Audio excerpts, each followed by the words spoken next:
Good evening. Now I'd like to bring the regular evening meeting of the Township of Langley Council to order. And the first item is adoption and receipt of the agenda items. And one change will be that D3 delegation has withdrawn. So with that change to remove D3, Councillor Ferguson moves it. Second by Councillor Davis. All those in favour? Opposed? Carried. Next is the adoption of the minutes, the regular evening council meeting of January 14th. Could I have a motion, please? Councillor Long, second. Councillor Kunst. Any errors or omissions? Councillor Arneson. Yes, thank you, Worship. I just, for the public record, like to add the fact that I was a Metro representative that went to a meeting, so it's not noted in the minutes. Okay, we'll add that to it. Thank you. Thank you. So with that, I'll call the question. All those in favour? Opposed? Carried. And a motion to approve or adopt the minutes of the public hearing that was on January 14th. Councillor Woodward, second by Councillor Ferguson. And any errors or omissions? All those in favour? Opposed? Carried. And no presentations. We have two delegations. And the first delegation is from the Langley Community Music School. And who's going to please come forward? Thank you. And just for delegation's information, you'll have 5 minutes to speak, and the little lights will flash and blink, and you'll know when it goes red. You're getting close to the end. You're pretty much at the end. Well, thank you very much. I'll get the mic on. There you go.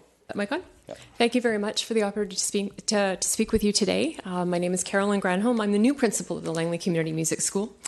And it's a very special time in the life of the Langley Community Music School because in 2019 we are celebrating our 50th anniversary.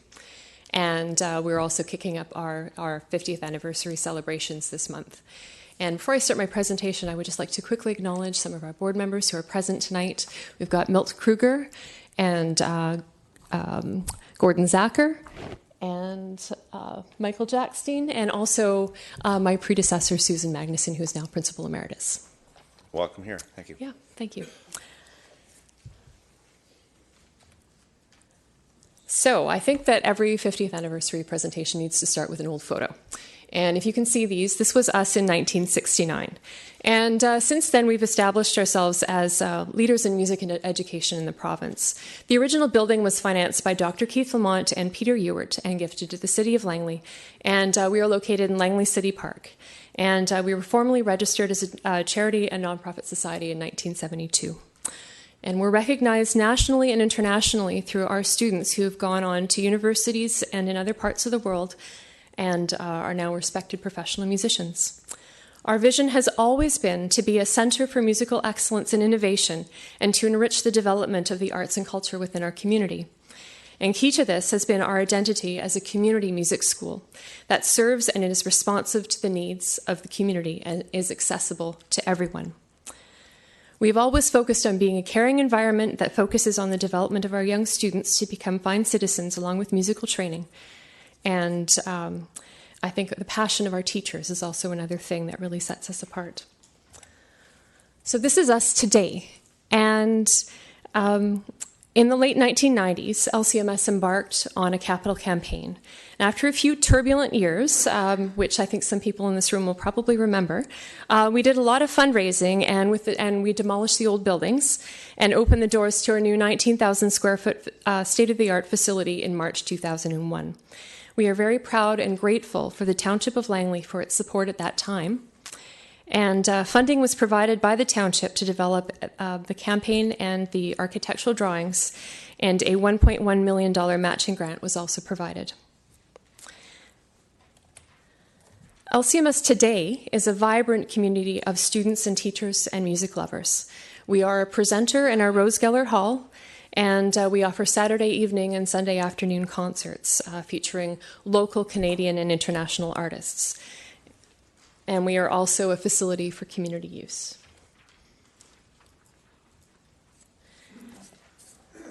And so here's some statistics about us. We've got over 900 students today taking about 1,500 different disciplines. And students from the Township of Langley is actually the largest portion of our student population. Many families have come specifically to Langley to be part of our programs, and our summer programs have actually last year had people who came from the US as far away as Japan and Vienna. And we offer programs in community centers, including Walnut Grove and George Preston. And we really focus on making our programs accessible to everyone and award more than $23,000 a year in scholarships and bursaries. We are very fortunate to have built significant endowments that are invested with the Vancouver Foundation, and these help to offset the cost of our programs. And we are, of course, very proud to be a successful and stable arts organization in our community.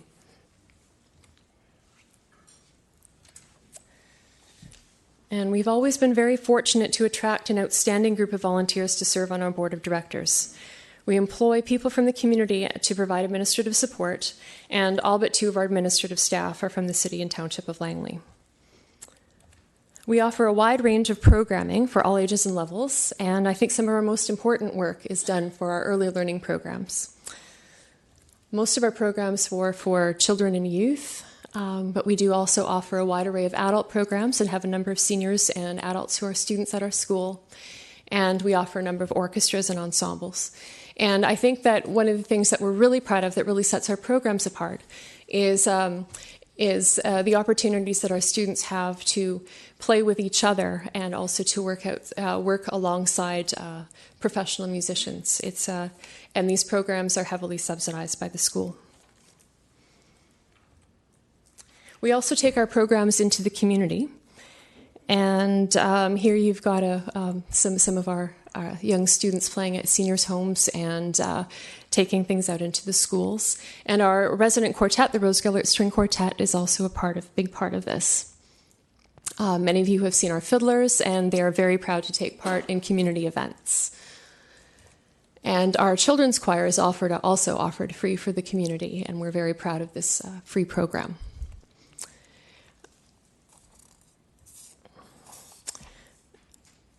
And in our 50 years, there's just too many success stories to be able to name a few. But I think that beyond the stars that we have in our programs is the many students who've been through our doors who have the gift of a music education that will last a lifetime. So what are we doing to celebrate? We're very proud to be featuring our alumni who are returning to the school to play on our concert series. And we are kicking off our 50th anniversary celebrations with a concert on January 26th with John Camara Parker. And also of interest, our 50th anniversary gala concert on June 9th, 2019. And that will feature a collaboration with Surrey Youth Orchestra and the Bach Choir performing the last movement of Beethoven's Nine. And that's going to be held outside of our doors at Church in the Valley. So I just want to say thank you again for all of the support that we've received. We would not have been able to achieve these 50 years without the support of the many donors and organizations, and of course, Township and City of Langley and various levels of government. Thank you very much, and I sincerely hope that you will join us for some of our many events coming up this year. Thank you very much. I do have a member of council with a question. Councillor Long. Well, I just wanted to congratulate you and everybody on this milestone. It's terrific. And I definitely look forward to that concert on June 9th, so I'll be getting tickets right away. Yes. Who were some of the people that may have been involved in the school some 50 years ago? I don't think anybody's still around. Well, we do still have a couple of our founders still alive, and Marilyn Lamont, one of our founders, is still very active in the community, and also Linda Bickerton Ross is another one of the founders. Some of the alumni that you may know, Brad Turner, multiple Juno Award winner, and he's still involved with our school. He will be featured on our next year's concert program. So those are some names for you. But a number of our faculty have actually been part of the school for almost as long as it's been in existence. So, yeah. Thank you very much. Councillor Kunst. Yes, thanks for coming. I remember that round building because as a kid we used to take our relatives from Holland to go see the round building that was in Langley. But more than that, about 10 years ago, I advocated for a few newcomer kids who came here as refugees to take advantage of the bursaries at the Langley Community Music School, and I believe it was Miss Magnuson at the time, and what an impact that made on that community. These kids got piano lessons and guitar lessons, and they didn't just stop at 1 year, they just kept on going, and now they're playing in their church, and it's just been wonderful to have that for them. So thank you. Yeah, we're very proud to be able to help families who are newcomers to our community, and we continue to do so. And that's a very, very important to the work that we do. Thank you. Councillor Ferguson. Yes, that round building, I remember my daughter took, was it ORF classes or whatever they call it? It would be, yes, ORF. Yeah, and the elephant in the room, the person you didn't mention, is Ian Hampton. He was around for, I don't know if he's still Actually, he is still on faculty. And I'm going to tell him that you did not mention his name in his presentation tonight. Considerably duly chastised. And I also want to ask, do you remember the fundraising? I know maybe Susan might know where the fundraising campaign you did to put the building together. Do you remember how much they raised and how much was matched by the communities, both the city and the township? Well, the total building was about about $3 million. And then the Township of Langley provided $1.1 million in matching funds. The provincial But I might want to say a little bit louder that. The Township of Langley provided $1.1 million in matching funds, and really that was absolutely critical to the success of the campaign, and of course a big part of why we're saying thank you today. Because now I'm dating I remember myself and former Mayor Scholtens and Aubrey Searle and John Campbell, Terry. The list goes on that were big promoters and pushers of that facility to make it happen. And congratulations! I hope to make it to some of your events as well. Yeah, we're really proud of what we've become and proud to be part of this community. Great. Well, thank you. And thank you for your presentation. And thank you for all the beautiful music that you do provide to the communities. A lot of events that I go to, there's always representation from the music school playing in the background and just providing such a great ambiance and for the galas and different events that I see around Langley. So thank you very much, and congratulations. Yeah, thank you, Mr. Mayor. Thanks. Right. The next delegation is the Aldergrove Heritage Society, and Representative, please come forward.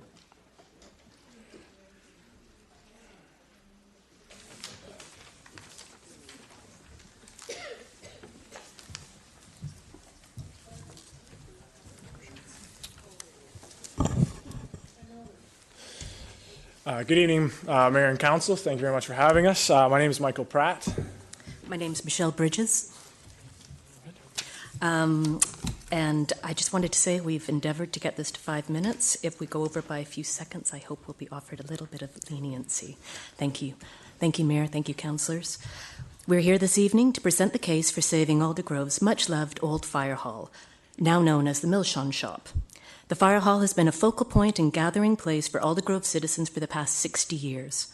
To lose an established community anchor, such as the fire hall, would be a significant loss to Aldergrove's downtown core, both in terms of its historical connections as well as its symbolism of community pride.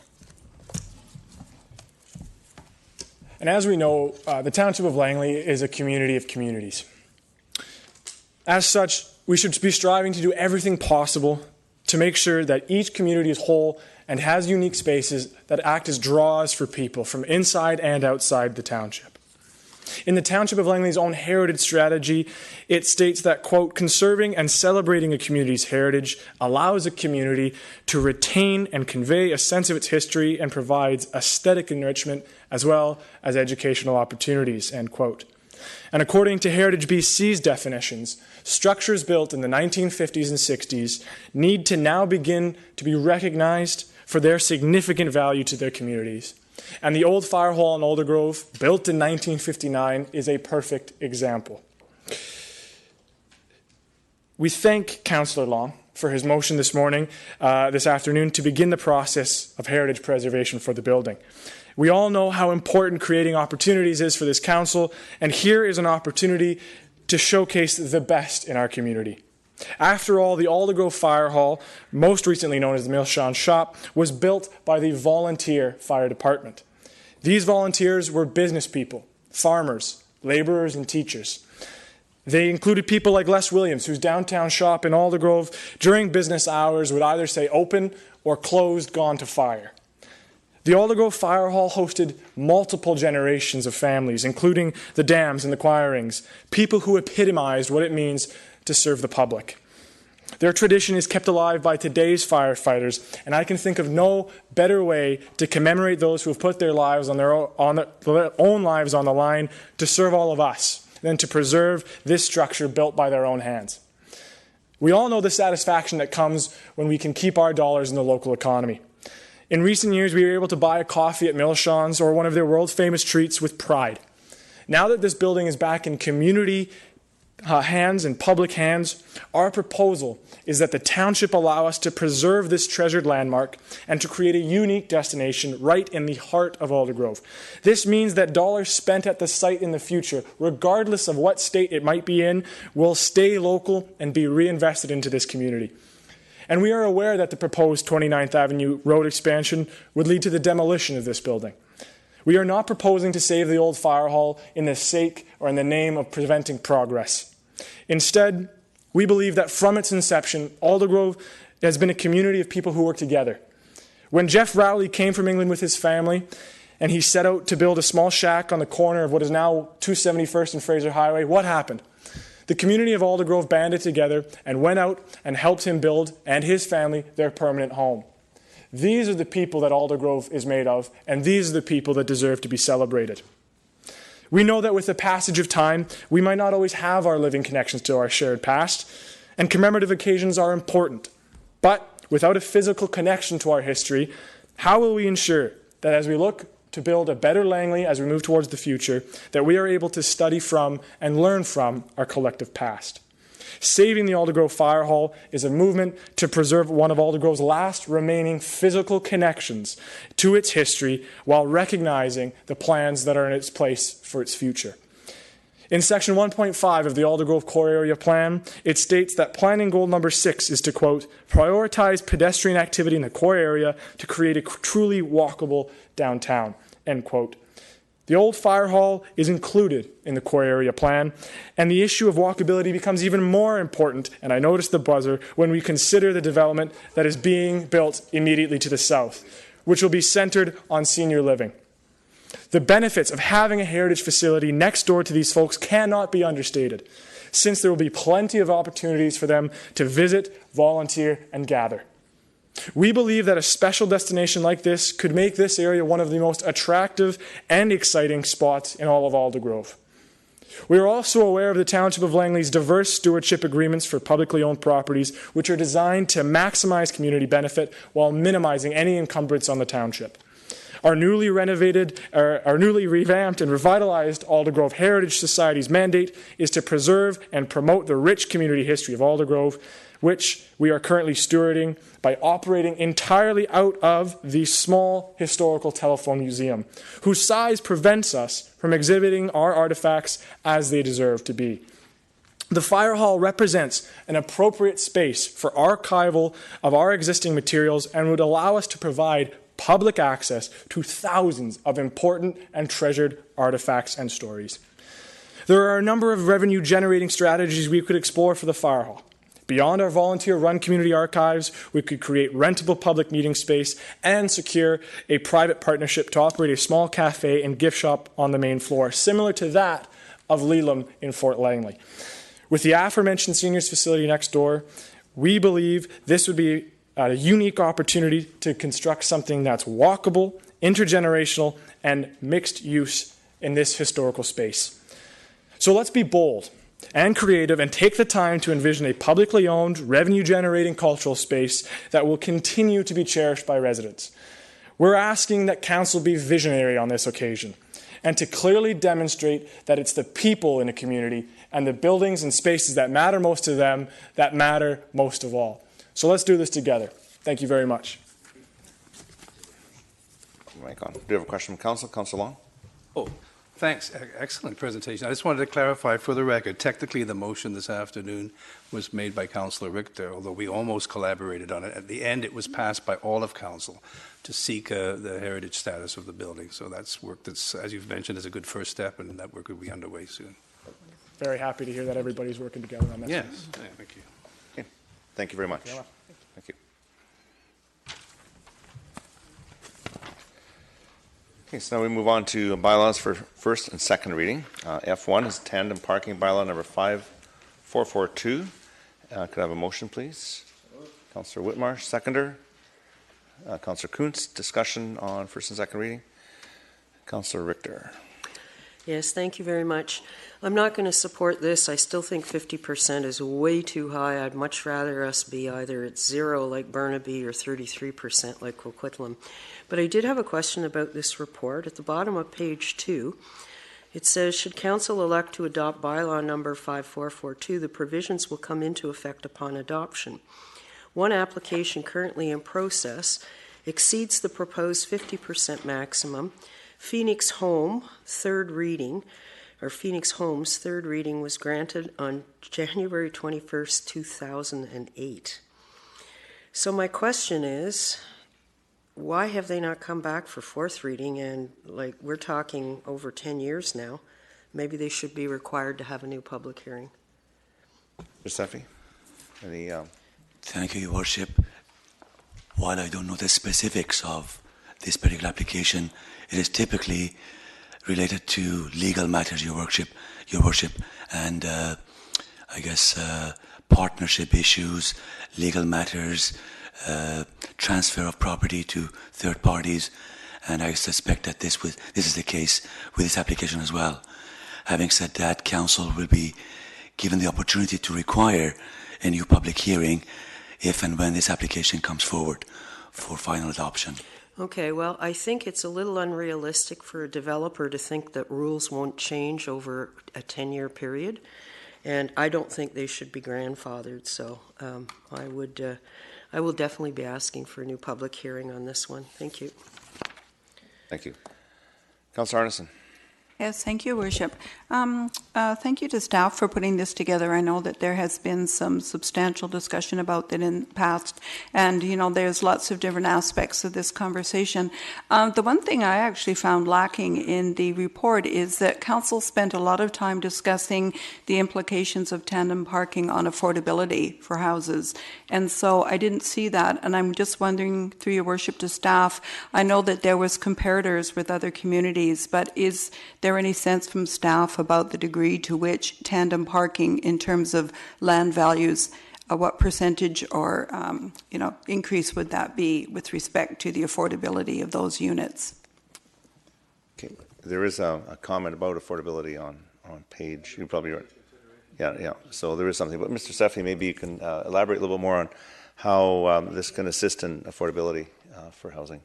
Your Worship, there is a very small, in staff's cursory review in terms of the impact of such a requirement on affordability. Staff has not looked at it in detail in terms of conducting a pro forma as a developer would. Having said that, we believe the impact to be less than 5%. Okay, thank you. Sorry, I apologize if I missed that, because I do think that was one of the drivers for the continuing conversation, because I don't think anybody really is delighted at the idea of tandem parking, but there are some balancing considerations having to do with that. I did have a further note, and is it the case, just for clarification, so by a case-by-case basis, even though we adopt this, we can still make variances if Council, under its discretion, decides they want to do that in the future? That's correct. This will go to public hearing, so we can hear from the public, and then Council has the opportunity to respond to the public's concerns. That's great. And Also, I believe... Thank you, Your Worship. I also believe that under the staff report that this can be reviewed from time to time, so maybe annually to look at what the implications are. I guess my only concern is, the overflow parking that could result because of these tandem parking spots and people not being courteous in the sense that they don't utilize the parking spaces as provided and park out on the street instead, which causes problems for some of the other neighborhoods. So those are just my comments. Thank you. Councillor Woodward. Yeah, this originates from a notice of motion brought forward by Councillor Richter in July 2017. So I wanted to thank you for that, because I think we get into the pattern of modifying applications on a one-off when we should be addressing the administration bylaw in a process similar to this. And then it was referred to Council Priorities Committee, and I unfortunately, those aren't recorded, so I wasn't able to rewatch the discussion, and I was wondering if I could get some background on where the 50% came from, because it was referred from that committee meeting, and what was the logic for 50% from the discussion at the time, which I was unable to watch. Does anybody really recall even some basics of where the 50% came from? Mr. Sevi? Your Worship, the basics certainly came from the discussions at the Council Priority Committee meeting. Councillor Woodward is correct. There aren't any minutes taken of, or at least no specific minutes taken in terms of the commentary or a video that could be available, but staff recollection is that 50% is the direction that was given, and that's what we have followed. Yeah, no, and that's fine. I would have liked to. This is what I brought up before. We brought up the issue of CPC meetings not being recorded. So I did want to understand the discussion and why 50%, because there may have been some good discussion there that I wasn't able to get to. So at the meeting on the 25th, when this bylaw was referred to get this amendment forward, I think it was outlined there that the tandem parking does have some benefits. But it's not very practical on a large scale. So I couldn't imagine townhouses for the remainder of Willoughby being 50% tandem parking. So if we don't want it on in every application 50%, why would we approve this at 50%? So I was trying to understand why 50% was even deemed to be acceptable, because to me that's a pretty large scale for something that I believe architects refer to as a flexibility mechanism, which it was mentioned in that report that tandem parking can provide some flexibility in terms of providing a better streetscape interface and breaking it up so it's not so monotonous in the same widths, and it does address some of the affordability issues. And then if you're maybe going to save a tree, you would put in a unit that's a little bit thinner, and tandem parking would enable you to do that. So I think going to 0% is certainly not something we would want. So I went and looked up the last 6 townhouse developments going back to 2018 in January. And so we had the Hayer one, which is on tonight. He has 9 of 46 units, which is 20%. The Xanterra one, it was very recent. Again, 12 of 38 units at 32%. Then Essence, Archwood, another project from Essence, and then Infinity were all at 0% for a total of 527 units. 21 were tandem, which was 4%. So we seem to have some developers, maybe in a minority, that really like these, and they're hitting 20 to 30%, and then others that don't use them at all.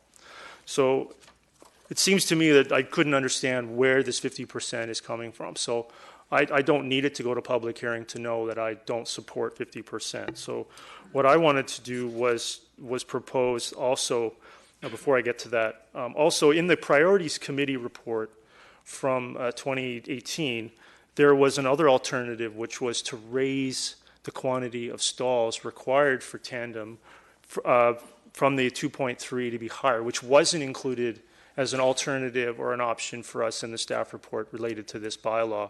So I think we could consider that as well. So what I wanted to do was propose an amendment so this can proceed through the process and get public hearing on something that I hope we can support, because I don't foresee anyone wanting all of Willoughby built out at 50% tandem parking. So I view this as kind of a meaningless restriction when no one's going even close to that. The highest one I could find was 30%. So I think I came up with an idea of 10%, and then if you choose to use tandem, it would be 2.5 stalls per tandem unit, not 2.3. So I would like to propose an amendment that we modify the middle portion of the bylaw to read 2.5 spaces per dwelling unit, and that no more than 10% of all dwelling units in a townhouse development may have tandem parking spaces. I'd like to make that motion. I'm going to go through the speakers list. And then you'll want to come and then back I'll to come that? back to you. Okay, Okay. thank you. And just so everybody has a chance to speak to this. That's great. Thank you. Councillor Long? Well, thank you for doing that, Your Worship, because I most certainly won't support the bylaw as it is now, because it's too restrictive. And where the figure of 50% came from is on the chart on page 2, F1. It looked at local government practices in our region. And the lowest was Coquitlam. I'm not sure if we really want to follow their suit at 33%. But 3 of the other municipalities were 100%, as we used to be. And Richmond was 50%, and Surrey was 50%. So I think the 50% came because we want to be a little bit consistent with our neighbours. Housing costs are extremely important to everybody, and I think by restricting the amount of tandem parking that could be available is going to seriously affect the cost of housing. And as has already been pointed out by other members of council, the market kind of drives what happens anyway. So you're not going to be necessarily, because you're allowed to do 100%. We haven't seen too many 100%. In fact, when I asked the question of staff, they actually informed us that there really wasn't, that they could think of any 100% townhouse developments that have tandem parking. But there is one in Aldergrove on 273rd Street, across from right next to the Catholic Church, which is, I believe, 100% tandem parking. And it's a very affordable and very well liked. In fact, if you look on Google Maps, you'll see that the parking isn't an issue there. But it is a choice, and I think we have to give housing choices to the market. I have no problem whatsoever with tandem parking, because whatever car's at the end, that's the one I'll get to drive. So my wife and I interchange our cars all the time, not that we really need to. But I don't see it as an issue. I'm not sure where it came up as an issue. I know it may not be desirable in certain areas, perhaps, for certain members of council, but that's our prerogative. When an application comes forward, Your Worship, we can decide what's appropriate and what isn't. And if there's issues in the neighborhood, perhaps that would be one that you would say, no, we prefer to have less parking. And certainly that message has already gotten out, because as was pointed out, many of the applications are coming in with zero or very, very low numbers of tandem parking. But that also tells you that the affordability of those developments and the layouts have been affected drastically too. So I think we were fine leaving it the way it was, and I guess I can support the 50 going to public hearing, but I prefer to see no restriction on it and let the market drive it. Thank you. Councillor Whitmarsh. Yeah, thank you. Certainly I've been one of the people that have been most concerned about tandem parking and the effects that it's had, particularly in the Willoughby area. But I think council, certainly the last term, made a very considered effort to address parking issues and to ask developers to consider better parking scenarios, even though the bylaws specifically might not have stated it. We function with 100% possibility of tandem parking, and as Councillor Woodward pointed out, no one was really even close to that, even though they could have made that kind of proposal. But I think they understood, certainly from council, the need to have good parking situation and to make sure we built the kind of product that people are wanting to purchase.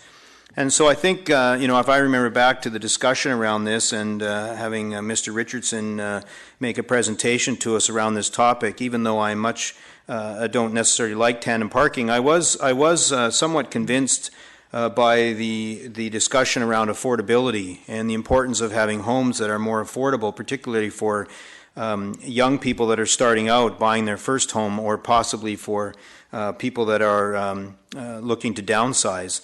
And making houses more affordable is an important issue, and we talk about affordability all the time.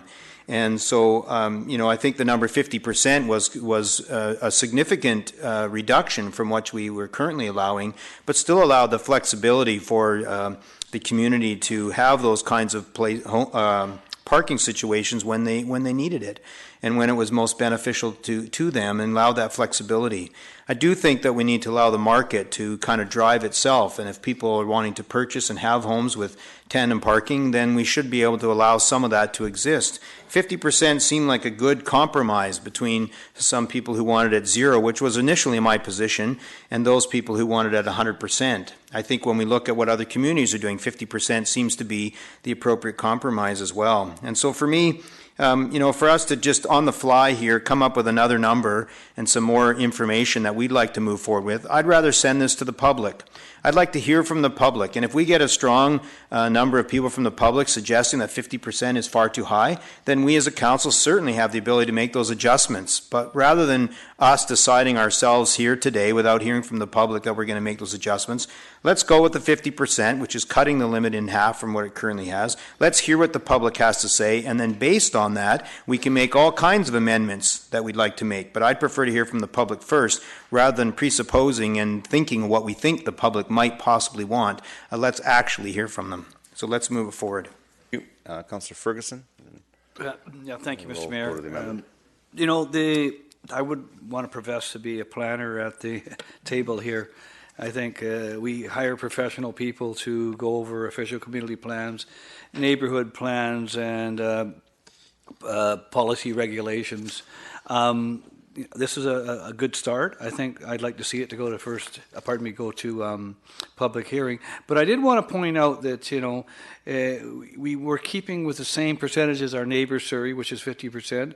And of course, Maple Ridge, Abbotsford, and Delta are all 100%. So I think we're doing better than most of our surrounding communities with this 50%. Now, also of note is that most tandem parking arrangements are either a 2-car tandem garage. A lot of us get mixed up. It's the one car tandem garage where one vehicle is parked beside the other within a garage. Where the single one that a lot of us think about is a tandem parking.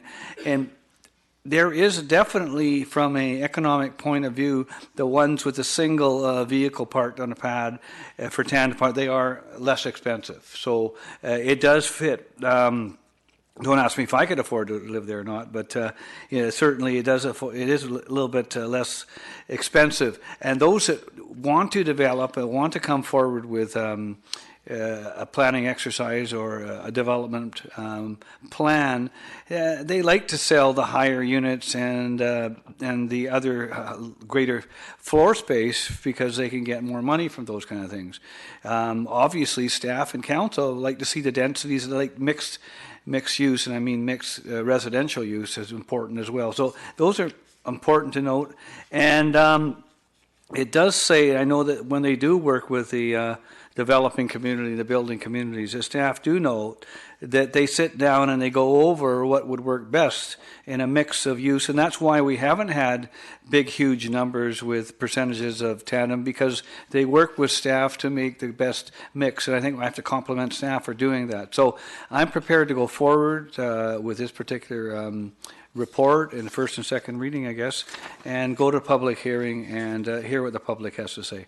Thank you, Mr. Mayor. Thank you. And Councillor Davis. Thank you, sir. No, thank you, Mayor. In the past, Willoughby has come out and sure let us know their concerns about parking and the problems that we have had. I think I want to hear from the public. If we authorize a schedule public hearing, after that, we can then maybe take some direction, take their direction, and then move ahead. But I think the first thing is let's keep it open. Let's listen to the public, and we can still make adjustments after we have the public hearing. Thank you. Okay, Councillor Woodward. So, I appreciate those comments. These are comments that we hear when anybody tries to change something. I didn't bring up the local comparables chart, everything from 100% to 0%, because it only had 5 municipalities. It actually didn't mean anything to me, because I can only imagine if we were to say, are we doing a good job on tandem parking? Where are we at with tandem parking? Somebody comes back with a list of 5 municipalities and says, oh, this is how we're doing with tandem parking. Would we do that with property taxes? That, oh, how are we doing the property taxes in relation to other municipalities? And they send back 5 municipalities in the region to show us how we're doing on property taxes. They just, where these 5 were chosen and why they were chosen, it didn't really matter to me. We would never use a grid of 5 municipalities to determine policy around property taxes. So it didn't really factor in my thinking in terms of what Burnaby's doing or what Coquitlam is doing. We have very specific issues in Willoughby, which to me are well documented, that if we were to build out Willoughby at 50% tandem parking, that nobody would like the result of that. At least I certainly wouldn't. So I just have a different philosophical approach. I don't want to present a meaningless restriction to the public, and I consider 50% to be an absolutely meaningless restriction. There's no restriction at all. There's no point in even doing this at all. Why have a public hearing? Why have third reading for an absolutely meaningless restriction? We also keep hearing the same comment, oh, planning on the fly, Councillor Whitmarsh's comment. We hear this a lot. So I perceive my job a little bit different than Councillor Whitmarsh. That's how I look at it.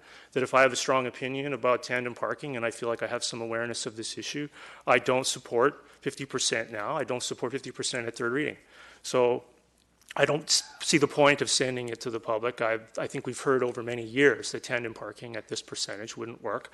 And so I don't consider it planning on the fly, so to speak. I consider it a strong opinion about how we should be making changes and learning from the mistakes and the Willoughby in the past. I think it's also time for a lengthy presentation on what's causing housing affordability. It is the market price for the resulting product. It is not the cost inputs. So it is tandem parking will produce a lower quality unit, which will then be for sale at a lower price. This is not creating more affordable housing of comparable units that are now ABC the same, and now they're going to be cheaper or less expensive. Tandem parking is perceived as a lower quality unit, so sells for a lower price. That is different than solving affordability. So I think that also doesn't wash. So for me, I do want to make that amendment, but I'll increase it to 15% based on some of the comments. But I do not support going forward with an absolutely meaningless restriction. So I would like to make that amendment. Sounds like it'll be defeated, but I'd like to make that amendment for 2.5 spaces per dwelling unit. No more than 15% of all dwelling units in a townhouse development may have tandem parking. Maintaining flexibility for the development, providing some mechanisms to do all of the benefits that were talked about, but feeding 50% is ridiculous. Thank you. Thank you. So, and it's been seconded by Councillor Richter. So on the amendment, any discussion on the amendment? I know we all had a good chance to talk. Councillor Richter? Yeah, I'm all for sending this out and getting public input. So instead of us saying 50% and residents, you come and tell us why that's bad, or why don't we say we're going to limit it to 15 and developers, you can come and tell us why that's bad. Thank you. Councillor Davis, on the amendment. On the amendment to change it, I'm not an expert, but I do know that Willoughby has unique. The people have been I've said it once already. They'll come and tell us what it is. We have this ability on third reading to change it, and I heard good concerns of why not wait third reading, but I would prefer to wait to hear what they have to say, and if they're going to bring up numbers, it can be done after we have the ability to change it after the on third reading. So I don't know if I want to start changing numbers better on the fly, but it's not on the fly. I'm sorry. Thank you. Okay, over. Councillor Woodward. Yeah, I just want to add, so for me, it's a little different. Of course, we can make these changes at third reading like Councillor Long suggested, but I also want to present the public with a bylaw for input that makes sense to me. So if it doesn't make sense to me, I'm going to try to change it to something that does make sense based on input that I've heard for years sitting in the audience that tandem parking doesn't work and causes a lot of problems, to the point where we have restrictive covenants now on people's garages, which doesn't work. So we're already admitting that there's a problem, and we're creating 50% units was now permitted, 50% units, to create the problem larger. So also, Councillor Long mentioned earlier that, well, you can just bring up any development that comes forward and you don't like it, then you can, request changes. But then, of course, we hear that when we want to change the administration bylaw to send a message on structurally what we want in Langley. But then when someone comes forward with 50% tandem parking, now you're trying to change it and vote against it and send it back for changes. We're saying, well, what are you doing? This in the administration bylaw, it says he's allowed to do this. Who are you to mess with what we've been telling the development community is okay? Who are you to overrule the staff? So we keep hearing it on either end of the development, and then we have to make structural changes to the administration bylaw to prevent that argument from occurring at first and second or third reading for a townhouse development, which Councillor Long will remind me of every single time. So we have to change the bylaw at this stage. Keep it to the issue. Well, this is part of the issue because this is the argument to defeat the amendment. So we have to me, structurally change the administration bylaw so we send the right message and people are submitting applications that we support, not sending in 48% to have some of us try to change it later. Thank you. Thank you. Councillor Long on the amendment. Well, I think that we have to always keep our minds open and judge any development application on its particular merits. So I can't paint a scenario for every single development that may come before this council in the next little while, whether tandem parking would be appropriate or not in that particular one. That's the first thing. I like to make sure that we have an open mind when we look at something and find out what are the reasons that the proposal is coming forward and what are the merits of it. I think we're going the wrong way, as I've said earlier. I think we want to make more affordability, and I think that the dependence on the automobile is changing to some extent. The size of vehicles are changing, and the arrangement of sharing vehicles is changing and improving. So, as I've said earlier, I think this is the wrong direction. But by going in with 50%, I guess we've gone in with a figure that kind of opens makes it a fair discussion, and I suppose council will do what it will do after it's received the public hearing. But I'd like to go in again to the public hearing with an open mind too. I really feel that that's too restrictive, but I guess I'll agree with council to go forward and see what the public have to say. But really, the world is changing and things are changing, so adjusting the administrative requirements to restrict the tandem parking, I think, is the wrong direction. I think probably in the future we'll all be able to share cars more and maybe not be so dependent upon the automobile. And I'm not so sure as tandem parking is not a bad idea. I don't know where council gets this. I mean, everybody has their own opinion, but somehow it's been established that there's an issue with tandem parking. I don't think there is. Restrictive covenants on garages, that has to happen regardless of how many parking spots you put in a development. People storing things and having man caves and so forth in their garages is not appropriate. So that's something, that's a battle we'll always be fighting. But I don't think it's in place specifically for tandem parking, but it is also something you have to keep an eye on, because as we build more density in certain areas and houses become a bit smaller, you really have to make the proper uses of the spaces that are there, and they're designed to park a car in, not to have storage. Anyway, as I've said earlier, I think we're going the wrong direction. I really think we need to be looking at affordability, and I don't know that this will do anything other than increase the price of a home. And I would like to make comment upon this lower quality. Just because a house is tandem parking, I don't think it would compromise the quality of the home. Some people like that, so you're giving some choices, but I think the quality of the home can still be superb and still have a tandem parking spot, but it would be a little less expensive. Thank you. Councillor Whitmarsh. Yeah, I think, as I mentioned, we're at 100% currently. Some research by staff, a report by staff, we came up with the idea that maybe we would reduce that by 50%. That's a pretty significant reduction, down to 50%. And I don't know if that's where it's going to end up. I'd like to hear from the public. Maybe we'll have a strong voice from the public suggesting that it should be at 15%, as Councillor Woodward is suggesting. I don't know what that number is. Councillor Woodward's given us 10% and now 15%. If we keep talking, we'll be up to 20 or 25. So I don't know what that number is. I'd rather hear from the public. Let's hear the public tell us what they think they'd like. If we get an overwhelming response that 50% is the right number and that's the best thing for the public in terms of affordability and flexibility of homes, then we might move in that direction. If we get it overwhelmingly coming at 25%, then we'll go from there. I don't know why we think here today that we somehow are the experts and that the public we shouldn't really consult with them. Let's hear from them first, and then we can make the decision what's right. We'll put it into a parking bylaw so that it's set for all parking. We're not doing it one-offs. We are looking at a proper bylaw. And so let's hear from the public and then make the decision following the input from them. Councillor Ferguson. Thank you, Mr. Mayor. It's an interesting discussion we're having this evening. We haven't even gone to public hearing yet. I did want to ask a point of clarification, is that, as is indicated in the report on page 2, is that most parking, tandem parking, are either 2-car tandem garage or 1-car tandem. Which did you want, does the councillor want it to be both of those considerations? Because there is certainly a difference between the two. Or are you just singling out one? If I may, through the chair to Councillor Whitmer. I believe the amendment is to go to 15% from 50. So both the rest of the report, 2 and the 1, because there are significant difference. Yeah, well, Councillor Ferguson, the amendment is specific to changing the number from 50 to 15. Okay. And 2.3 to 2.5. So that is specific. It doesn't mention anything else in the amendment. Okay. Councillor Richter. Through you to staff, is it possible for us to put in the advertisement for the public hearing, if you currently occupy a dwelling that has tandem parking, could you please come and tell us what you really think about it? I don't know what, Mr. Backen, what's the legislative requirement for a public hearing? I don't know if we can. Your Worship, it's the notification as pursuant to what the bylaw states. That would be more of an opinion plebiscite that would be probably better done outside the realm of a public hearing. Great, thank you. Okay, so on the amendment, I'm going to call the question.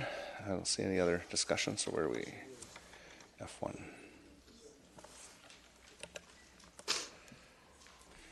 And the amendment fails. Councillor Ferguson, Councillor Whitmarsh, Councillor Kunst, Mayor Froese, Councillor Long, Councillor Davis opposed. We're back to the main motion. Any further discussion on the main motion? I'll call the question. Main motion passes. Councillor Richter, Councillor Woodward opposed. We move on to bylaws for first, second, and third reading. And this should create some debate. It's G1, amendments to the election and political sign bylaw, bylaw number 5411 and 5433. Could I have Councillor Davis second, Councillor Whitmarsh, and discussion.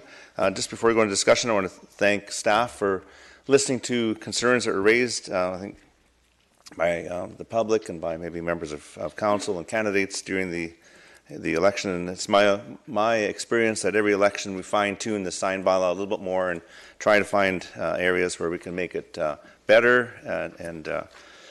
And I think each time we've moved towards that. And today, I hope we can do that again. So I do appreciate staff's effort in this. And I'll open it up to any debate or questions of staff or concerns. Councillor Ferguson. Okay, thank you, Mr. Mayor. I just need clarification. The amendments today, are they on of our agenda, page 3, I think, anywhere from the bylaw 5411. Is 5411 existing now, or is this all of this brand new, if I may, through a chair? Mr. Backer or Ms. Bauer? Bylaw 5411 is actually the amendment bylaw number for the sign bylaw. The sign bylaw itself is 5034.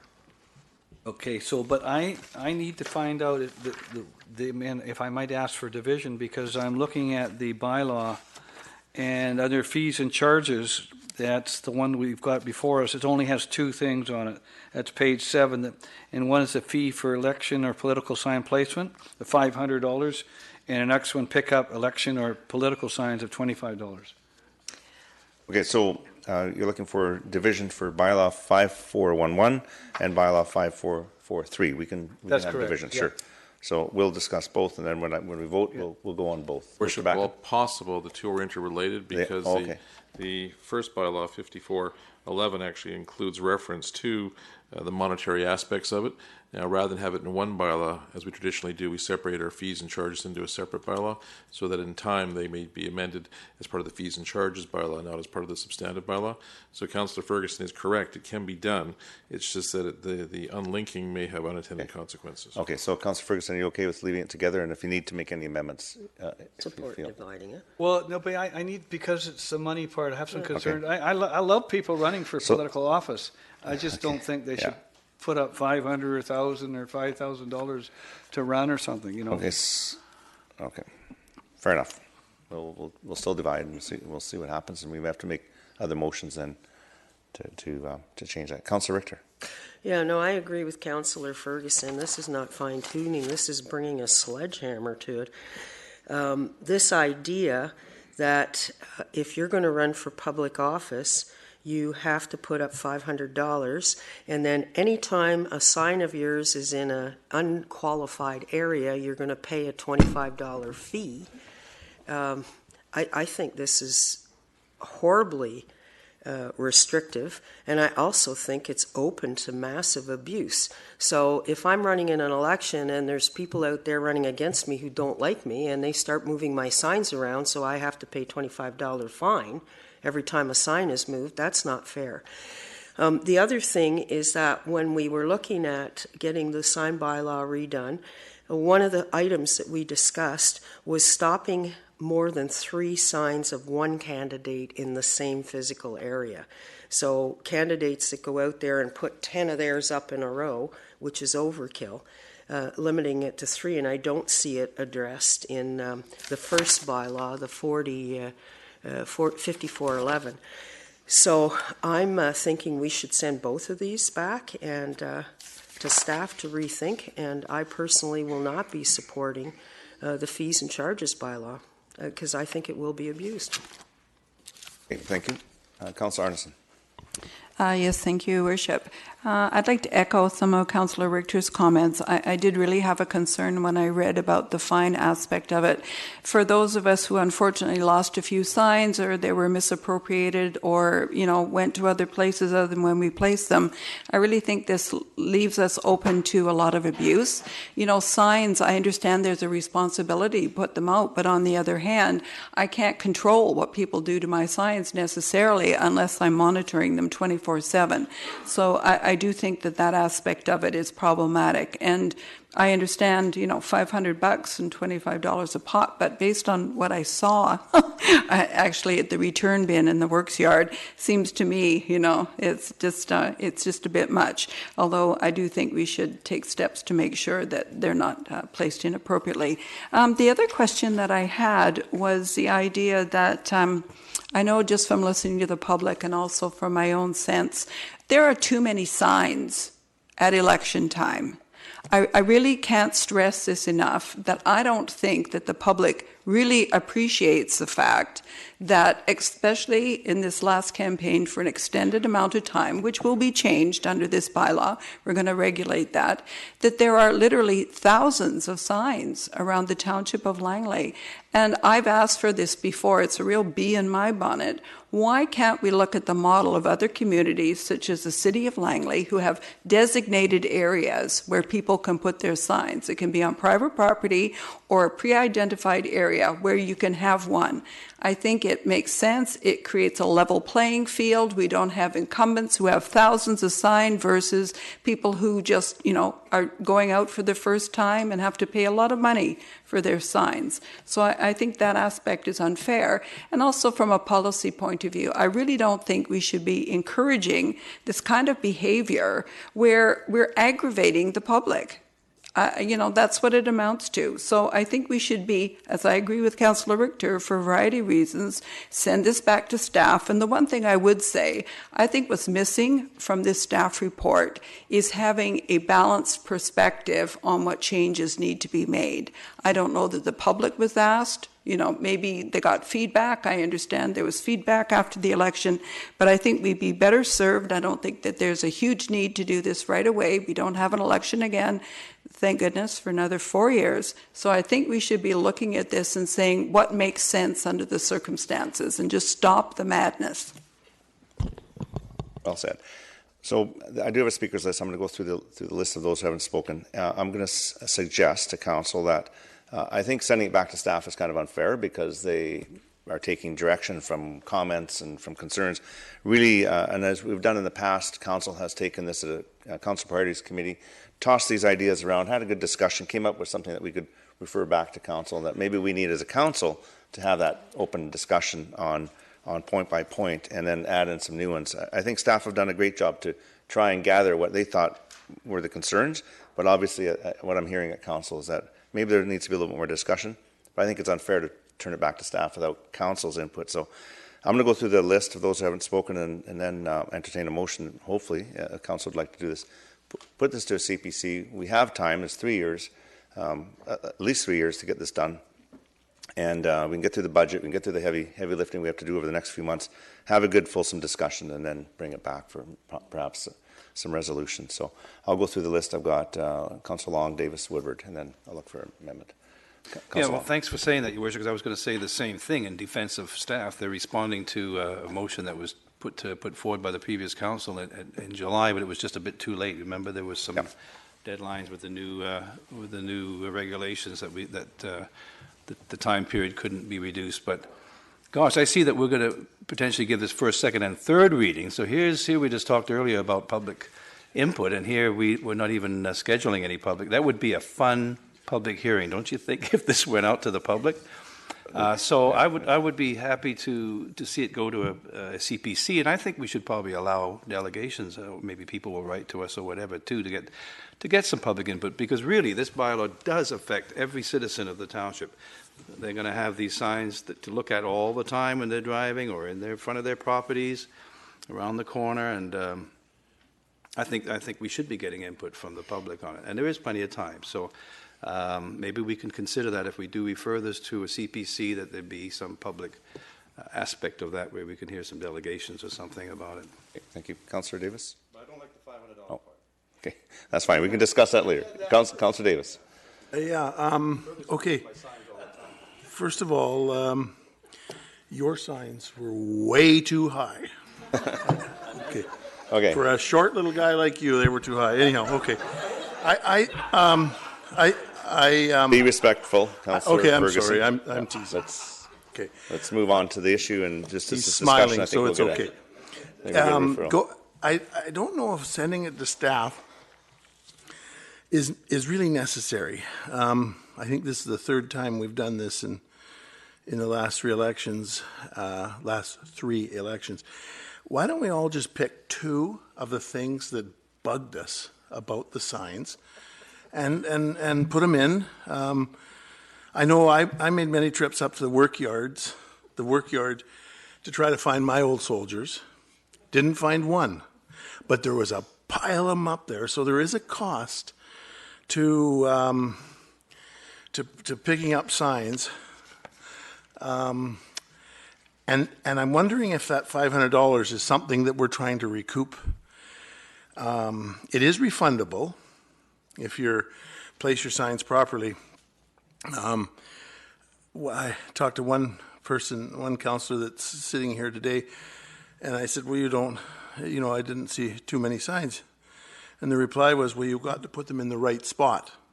You don't need many, you got to put them in the right spot.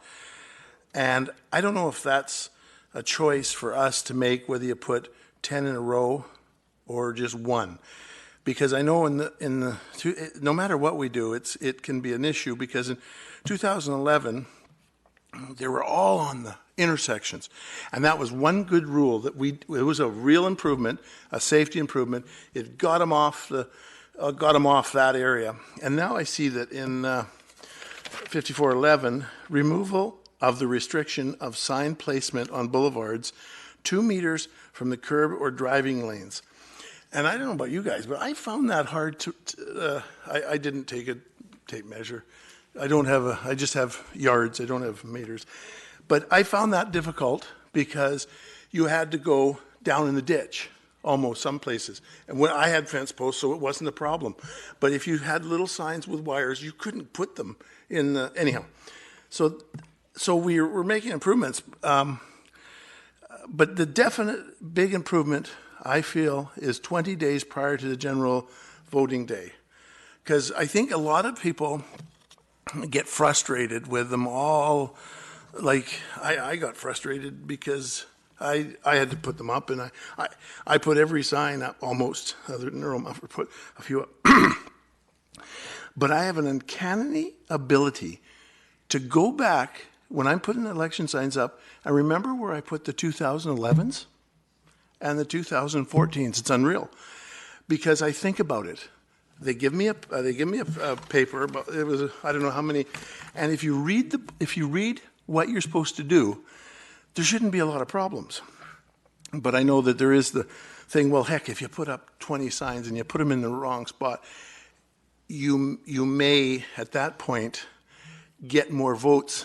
Who cares if they get tore down, as long as you get a seat, right? So if you read the rules, it's not such an issue. So in the last three elections, I'm sorry, I'm going on here. Sorry, Charlie, I'll get to the point. We're making improvements as we go along, but I don't know if we have to go to CPP. Just pick two things you don't like right now. Let's get it figured out. And okay.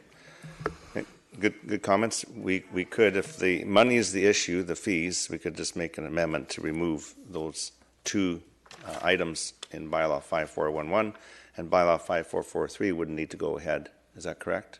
If we want to remove it. So there's a simple way of doing it right at this meeting, or we could have a more fulsome discussion. I'm open to what Council would like. Councillor Woodward? Yeah, I think I got a couple of comments. I want to make it clear that they have in fact banned reflective stickers and tape on signs. So there were some candidates that were putting reflective materials or had reflective materials on their signs. I think that will require Mayor Foss to purchase all new signs at the next election, which would be beneficial. I think, I find I had a bunch of other amendments, but I hate governing on the fly here, so I'm afraid to almost make any now. Even if they're good ideas, they'll be labeled governing on the fly. I think the more the discussion goes on, too, we'll find out which candidates feel they're dependent upon signs and which do not. Because I think I would just ban them altogether, honestly. I think so many members of the public would cheer that, or even reduce the 20 days to 15 days, because I personally don't view the fact that, if I keep hearing from people, these amazing strategists. Apparently, I was going to finish 15th from these amazing strategists, but some of these amazing strategists telling me that most people make up their mind in the last week. So that communicates to me that potentially we don't need to look at signs for 7 weeks. And so I think 2 weeks is plenty of time, but I'm afraid to make any amendments now.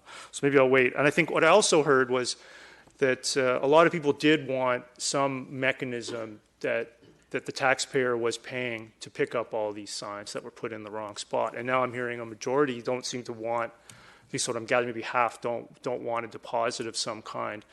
So I find that incompatible, because we did have this problem where people were placing signs in the wrong spot, knowing that it was going to be 2 or 3 days or 4 days or even 5 days in some cases before bylaw would get to those particular signs. And they did require a complaint from the public to be filed before they would do anything. So this was a problem where we had some candidates knowingly putting signs in spots that weren't permitted, and also putting signs that were too high, knowing that with only 3-4 days left before the election, they wouldn't be able to get to them. So I do feel that a refundable deposit is something that is a good idea, but again, sensitive to the fact that maybe people don't want to have to come up with this money in order to run for office. So I find this a difficult one. So I think I would almost support this going to some sort of larger discussion, or even potentially refer to some group that I'm also very uncomfortable with the fact that we're running in an election and we're determining the signage rules for an election. So clearly I don't really value signs. I hated having to do signs at all. And anybody that was around me for the 4 to 6 weeks during the election, I was complaining about signs every single day. So I would vote to get rid of them entirely, whereas I think some candidates would feel they need them. So I find it uncomfortable as someone running in an election, determining the rules of the election. I've always found that a bit strange as well, determining whether the ballot is alphabetical. It's constantly changing every election. We've seen the last couple of elections. 1 minute it's alphabetical, the next minute it's random. And here we are coming up with signage rules and the number of days you can put them up when we're the ones running in the election with an advantage. So I almost would even support the idea that this is referred to some kind of a group that has no stake in the election to determine these rules. And I don't know how that's possible, but I would also support that. So I think we do have a bit of a mess here on our hands. Yeah, if we could maybe try and get this back to... I know there's good points all around. I think signs, they're definitely, when we're sitting here and we want to make rules that might restrict the use of signs, where some candidates believe that they're helpful, and we're incumbents, I don't want to make it look like we're trying to restrict those who believe signs are helpful and get into that argument. So there's lots of discussion, and I know in the past, I believe we did it at CPC, we discussed the sign bylaw. So why don't we just refer this to CPC? We'll get a chance to have a good chat about it and have some ideas. It may be that we want another body to look at it. At the end of the day, council still has to vote for it. At the end of the day, council can still make amendments. So Councillor Long moves to send to a CPC meeting in the future. Councillor Ferguson seconds it. Just discussion on sending it to CPC. Anybody wish to talk about that? Councillor Richter? Yeah, I'm not opposed to sending it to CPC, but I'd like to have 2 amendments or adjustments to the CPC meeting. Picking up on Councillor Woodward's earlier comment about discussion, it seems to me that we should have a record, like a taped record of that particular meeting, so that future councils can check back on it if they wanted to hear what the discussion was. I'd also like for us to run something on the township page inviting the public to submit their thoughts prior to us going into that CPC meeting. Perhaps we could have that discussion at the CPC meeting, because we have 3 years to do this, so maybe we can get together, at least talk about it, and then come up with a format. I think tonight might... Well, why wouldn't we ask the public for input to inform our decision? Yeah, I agree with you. It's how they input it. Tonight might not be the time to us to figure out the exact mechanism. It might be we just want people to write in. We might want to have people come and talk to us. But why don't we just take it to CPC to begin with, have that discussion, and decide the next steps? That's my feeling. Mr. Backen, any comments on that? Or? That would work, Your Worship.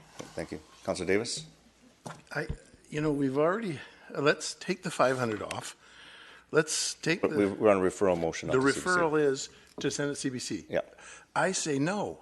Okay, and I guess fine. I don't want to just vote no, but I can remember we talked about it in 2011. We talked about it in 2014. Just fine tune what you got here, because I hate the signs too, and I don't think we should have them. But I mean, there's people out there that have it's the game. It's the game. So we can make this decision tonight. We've already heard. I mean, anyhow, I just, okay. Feel the I guess referral no problem, let's take it to CBC, but I've been through 2 talks at CBC, and it's the same thing. No, but what else can you do? It's a sign. I'd just like to say that each election, you're right, each election we've done it, but each election we made improvement. The first time, we got rid of them on the center boulevards and the roundabouts. Okay. Then we got rid of them in the intersect. We made some good improvements. Yeah. Hopefully we can. I forgot I find just something. said that. Yeah. Okay. That's okay. Councillor Whitmore, so I'd like to call the vote on this. We can move on. Yeah, I'm supportive of this going to CPC. I think a good discussion is helpful. We've heard lots of different opinions on this topic already and different ideas around it. I do think signs do have some value, particularly for new candidates. But I appreciate how much work they are as well. And, I think when we go to CPC, I would like it maybe to focus on a couple of different conversations and maybe isolate those conversations. Certainly the one about the finances is an important one. And I agree with Councillor Woodward that, there needs to be something around finances. We certainly we're concerned a lot about budgets and how much money was being spent by the township to manage this on behalf of those running in the election. So I would agree with Councillor Woodward. We can't just throw that out. We need to address it somehow, the financial component. So I think good discussion on CPC would be very helpful. Thank you. Okay, I'll call the question on the referral. CPC G1.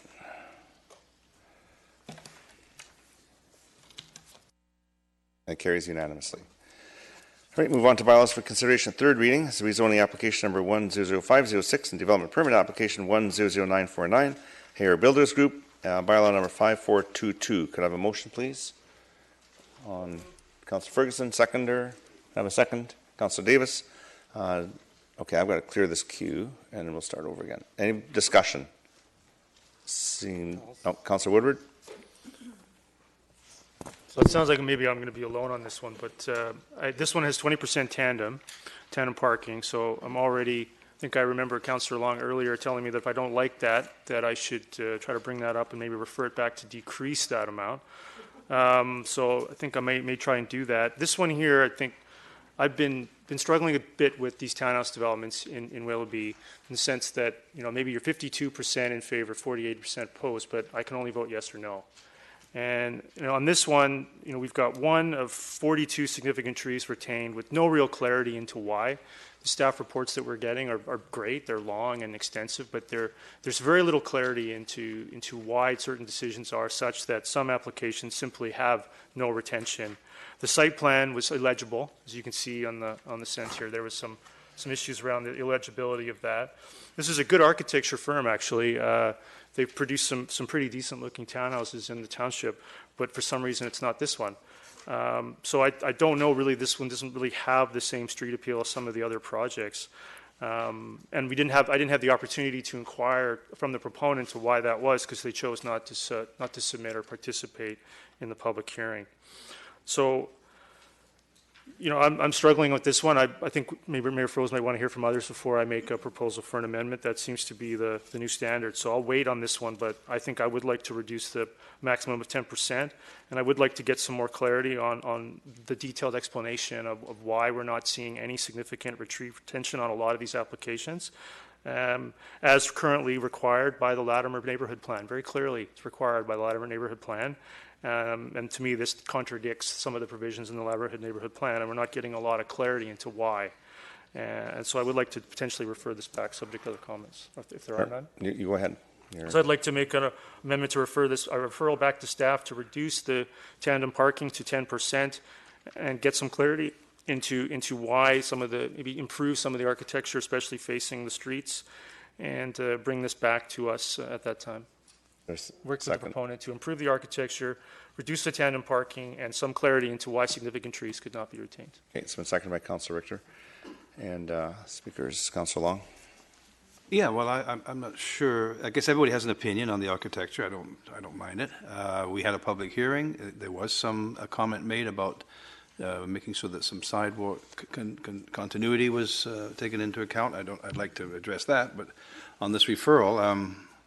Well, of course, I've already made my case quite clear about the tandem parking. So that would mean, of course, you have the right to, and that's absolutely the way it needs to be. But I wouldn't be supporting that, and I don't think there's a problem with the architect.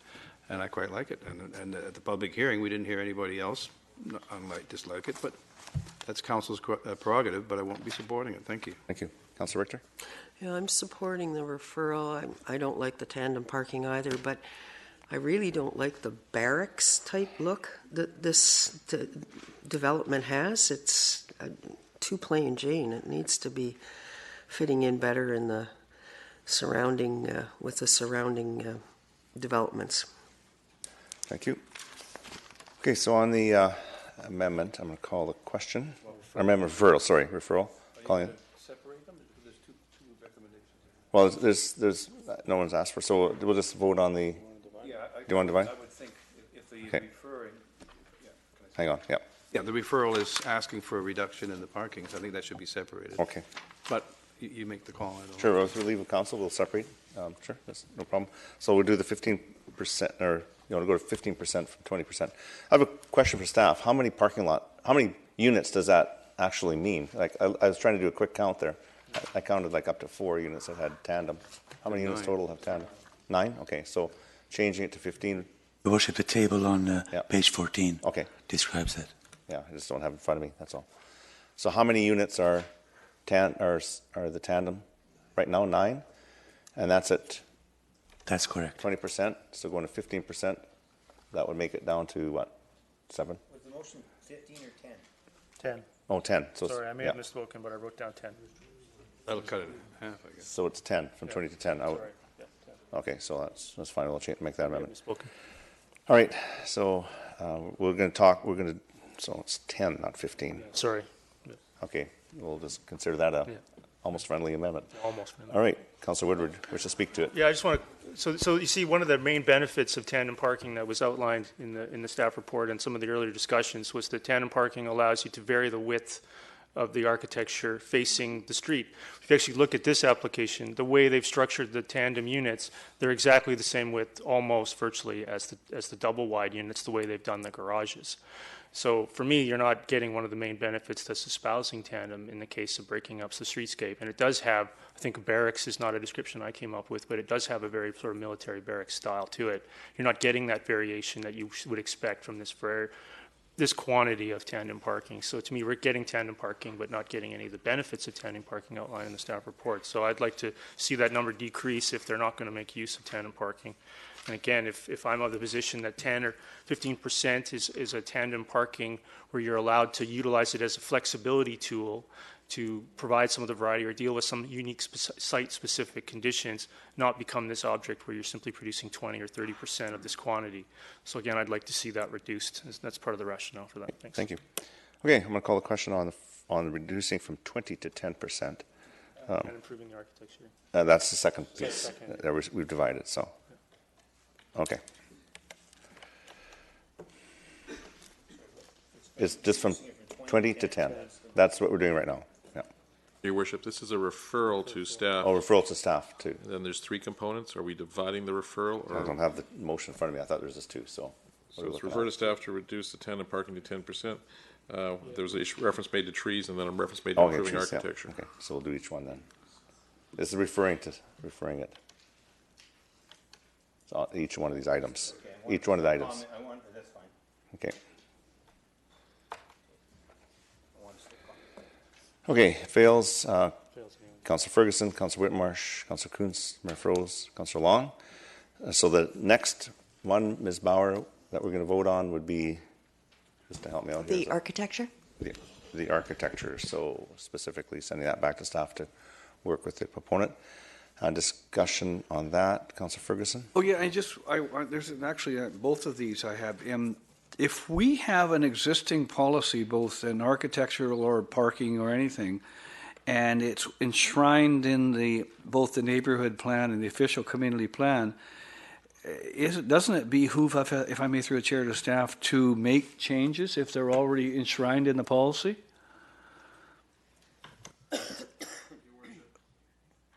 Your Worship, if it's enshrined in a policy, Council has the ability to vary the policy by a simple resolution. So the implication would be in this situation where there is a threshold, the Council would be varying the policy as to this application. It would likely be prudent going forward, if this is to be a much broader change, to vary the overall policy for all applications. So it really depends upon what the intention was. Here we understand this change to be as to this application. Okay, so let me ask a simple question. When an applicant comes before the staff, we have the review, they go through a number of processes, and it's reviewed by the Director of Planning to see if the facades and all the architectural things meet the requirements of policy and neighborhood plan and the Fisher Committee plan. It's not correct. And the second question, what if we ask for 1,000 parking spots? I mean, that again is not the same as policy, if I may through the chair. Your Worship, the answer is effectively yes and yes.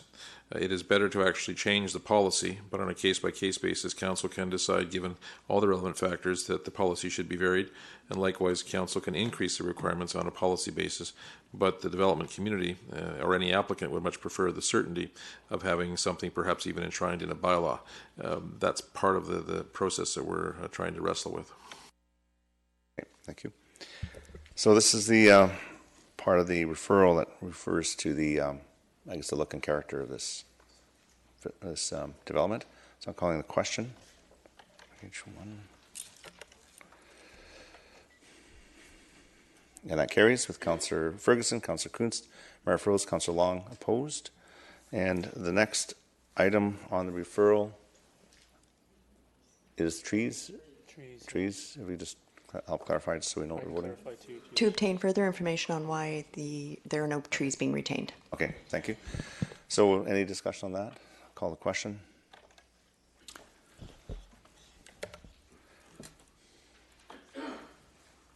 And that carries it. It's getting better. Councillor Ferguson, Councillor Whitmarsh, Mayor Froese opposed. And so now, basically, this has been referred to staff. So, Your Worship, it's been referred to staff to provide an explanation as to why more trees weren't preserved, but more importantly, equally importantly, is this issue of the improving the architecture. Some direction from Council then would be helpful. We understand it should have less of a military look, but the proponent will now be required to probably provide new renderings or new perspectives. So any comments the Council would have would likely assist the proponent and staff in bringing back a more successful application. Certainly. I'll open it up to Council if they have any suggestions. Councillor Whitmarsh? This drawing, I'm not sure which page is, page 20 in the electronic one, the one we were looking at earlier, which gives sort of the schematic drawing. Councillor, the overhead. Yeah, right there, thank you. Councillor Woodward made a good point here, and I'm trying to sort of get my head around how to address it. And for me, reducing it to 10% wasn't necessarily the answer, though I voted against it. But I do see the challenge or the problem. So as Councillor Woodward's identified here, the tandem parking units that are here, the side that's facing the street is really the same width as those that have the double wide parking. And it seems like it's true that there's not really taking advantage of why you would have tandem parking when you're really building the unit similar in size. I recognize that the bottom floor is slightly different, but the size of it facing the front is the same virtually across all of them. I'm wondering if, as staff has these conversations, and now that it's staying at this 20% number, but if there's a way for them to have a conversation around how to take real advantage of the tandem parking units and make them these more affordable units as we've talked about, and so taking advantage of that. I'm not sure that if we don't think they're doing a good job in taking advantage of it, I'm not sure reducing it just to 10% of poor design helps us. So if we're going to have it at 20%, I still would like them designed well. And so I don't know if that's a referral or just some.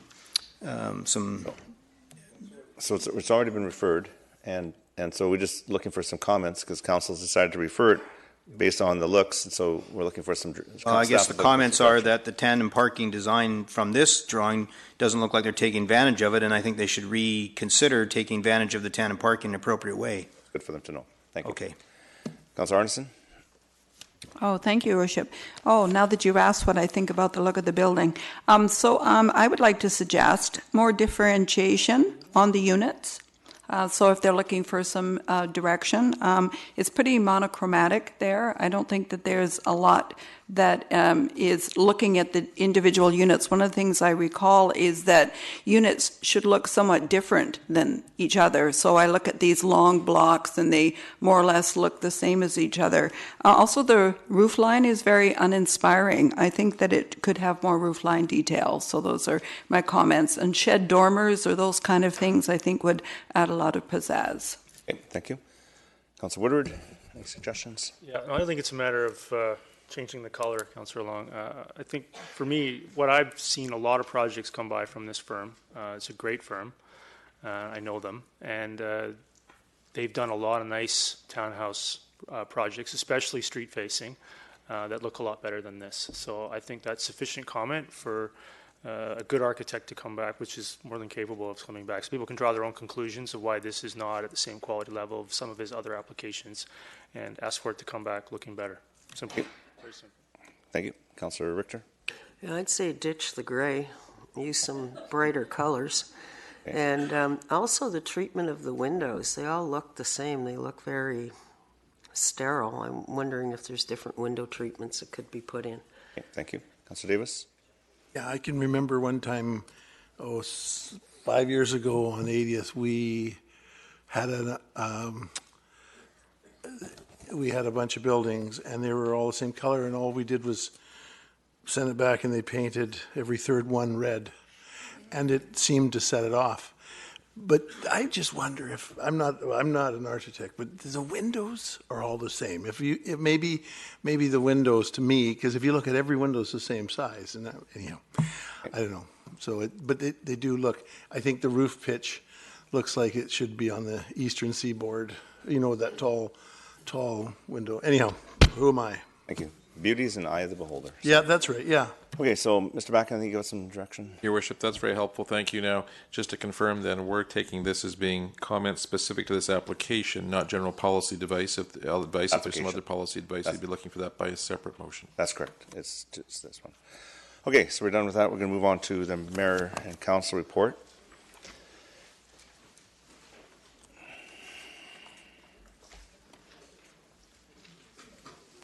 It's going to be a short one tonight. Sorry, and I'll disappoint you. All right, good evening, everyone. And it's only been a week since we last met, and there's been a few events in the community celebrating the achievements of some of our local businesses. On Saturday, January the 19th, there were two ribbon-cutting events. The first one was at the Logan Creek McDonald's here in Willowbrook, and where they've remodeled and renovated the restaurant to enhance the experience for both customers and staff. And they spent a month remodeling it, and it's a beautiful restaurant. They've done a very good job. Following that was a ribbon cutting at Ralph's Farm Market up in Murrayville, where they're celebrating 1 year of being in their new expanded store. Councillor Blair Whitmarsh was there for both events. And it's 1 year in their store, but it's 36 years in business for Ralph's Market. And what really struck me was that their entire family is involved in their business. Their children are involved in their business, and it was really good to see a family business succeed. And when we were there, the parking lot was full and the store was full and people were shopping. It was great to see a local business do so well. So also on Councillor Ferguson and Councillor Kuntz attended the Local Government Leadership Academy's Elected Officials Seminar this week in Richmond. And I was also able to participate in part of the program in between some of my Metro meetings. And I know that everyone that was there learned some new things. And I know I tried a couple new things tonight. You know, that was Elimina had talked about running the meetings, and when you have a speaker's list and somebody wants to make an amendment, kind of let the speaker's list go and then go back to the amendment and, to see how that works. But if the council doesn't like it, I can just go back and cut everybody off and just go to it. But okay, but it was, and he's a well-renowned parliamentarian who gave a pretty good lecture. He always learns something, so I thought I'd try it to see how that went. So that was this week, and is this for? Oh, okay.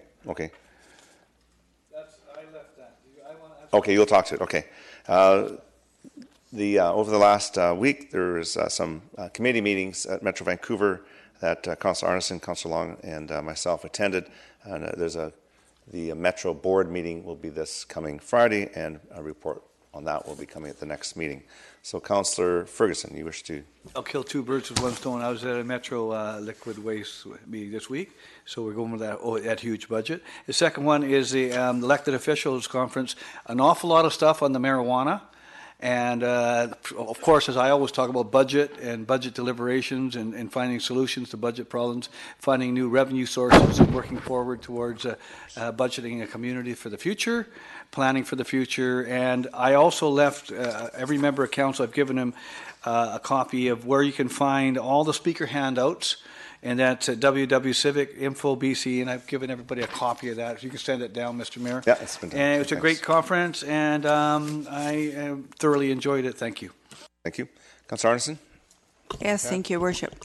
Just a brief comment. I went to the first climate action meeting. I'm very happy to participate at the Metro level. This is a very important policy area, and one of the things I want to do is to work with staff and the rest of council to try and see if we can find some innovative projects. There's a lot of granting money that's available from Metro to look at ways to reduce greenhouse gases in our current local government developments. So I think that it's quite a broad area. It could be water, it could be air, it could be land. So I'm just looking forward to trying to find ways that we can bring an exciting pilot project to the Township of Langley. Thank you. Councillor Richter? Yeah, I just had a question for Councillor Ferguson, if I could. Liquid waste is driving a lot of the huge budget increases in Metro. So they are reviewing those to try to find ways to bring those increases down? You're on. Okay. Well, my first meeting, and they've got multi-billion-dollar projects. Iona Island, they've got a new waste treatment plant for North Van. They've got a project in Northwest Langley coming up that they are going to expand on that, and a whole bunch of other improvements. So yes, it's coming around. I guess some of these older waste treatment plants and pipes and other things that need to be replaced for a growing community. It's coming around on us. But it was a very, very interesting first meeting, and yes, they're going to have to sharpen their pencils and make sure that everything comes out under budget. Okay.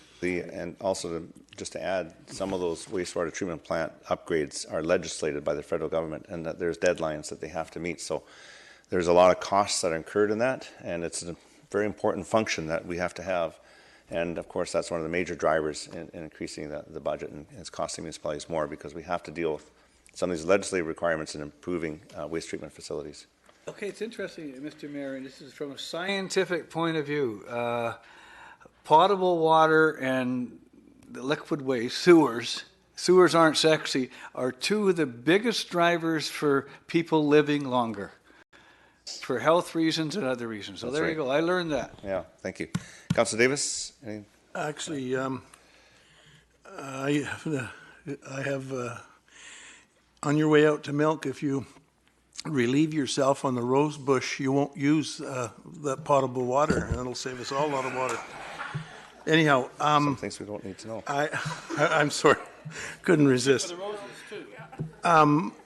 I just want to clarify, bring to attention not what we did, but what I'm going to do is, I think everyone else should, is on Thursday, Friday, Saturday at the Tradex in Abbotsford is the agricultural show. And if you go there, there's all sorts of new equipment. There'll be all sorts of stuff you can look and climb on and crawl over and learn how to be more productive and dream.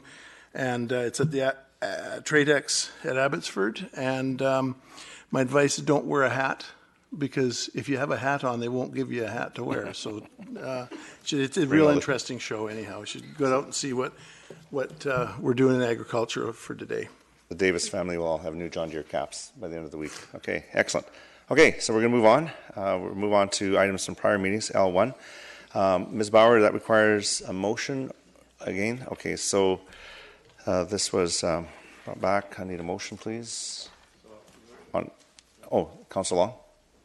Well, we'll see how this runs. I'd just like to move the first paragraph, which is essentially what was brought to us at the last meeting that we discussed this. So I'll leave it to you to decide how it goes, but there was the other two amendments, I'd like to just move the first. We can move them each one. Can we move separately? So if you want to move the first one, we'll do that, and then we'll move each one, and then we'll go through the discussion on each one. Well, so. yeah, I don't want to move the other ones. I just want to move the first one and that's go fine. back to the... It's like division. We'll just start it with number one. So it's been moved by Councillor Long. Is there a seconder on the first paragraph? Yes. This was passed at a council meeting. We had the debate on this at that council meeting, and the majority wanted these 3 paragraphs. Yeah.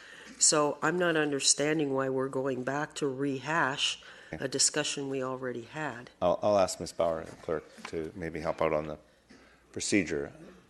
I did ask that question earlier, and I understand we have to put a motion back. Item was sent for referral to this meeting, and as it was referred, not deferred, it does require a mover and a seconder. Now, council may make the determination if they would like to move the motion as it was completed before it was referred, or if they want to take each paragraph on its own.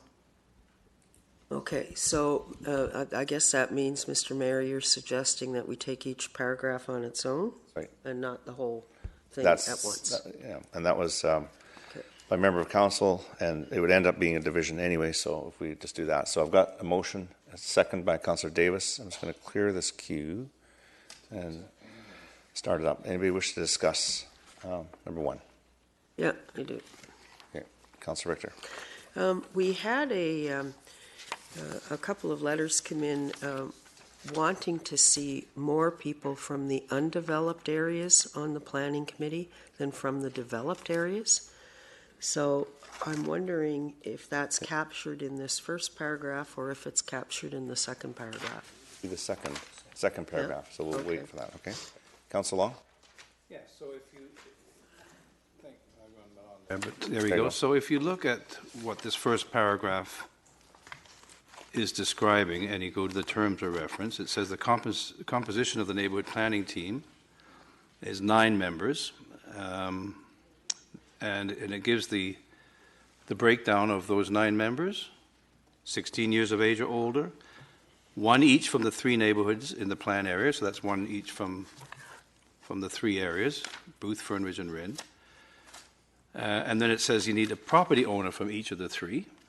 So you've got residents, you've got property owners, and then the other 3 are 3 at large, which need to have some kind of expertise. It talks about maybe broader interests such as seniors, youth, business, environment, community. I mean, they could have all kinds of talents.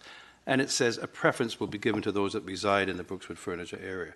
So to me, Your Worship, those 9 people represent a pretty good section of the community.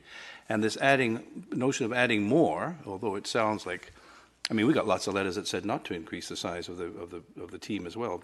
So this notion of increasing the size of the team to add more representation, I guess my question would be, well, what more representation do we have or is required? We've got 3, 3, and 3, which seem to, in my opinion, covers the whole thing. So it's going to be tricky for you, Your Worship, on how to chair this, but I mean, I'm suggesting that first paragraph is just fine the way it is and going with the terms of reference that staff put forward. You've got 3, 3, and 3. If you're looking at more community involvement, what would these other 3 people do and where would they be coming from and so forth? So I'd like to get going with the plan, that's for sure, and I quite like the report as it first came. And I think that's one of the reasons it got referred here is because there was, these motions were made, but I don't think everybody was quite prepared to vote on it. Anyway, here it is today, and here we go. Okay, and we'll do 1, 2, and 3 separately, so we'll have discussion on the numbers as we get to it. Councillor Ferguson. Oh, yes. I was going to raise on a point of clarification, but it's my turn to speak anyway. I wanted to, my clarification, if I may, through the chair to staff, is if we vote, or maybe Mr. Mayor, you can rule on this, if we vote in favor that it's item number 1, it appears as if item number 2 and 3 become redundant. Is that correct? No, I wouldn't say that because it says in number 2 that neighborhood plan be increased. So you're voting for number 1, which has a number, then we're voting to increase it. So it is okay, so that would be within order. You're just adding to it. So it's not a case of making something redundant or null and void. It makes council the opportunity to at least explore the other 2. Okay, thank you. Okay, we got it. Thank you. Councillor Woodward? Yeah, can you bring up page 28 of the terms of reference?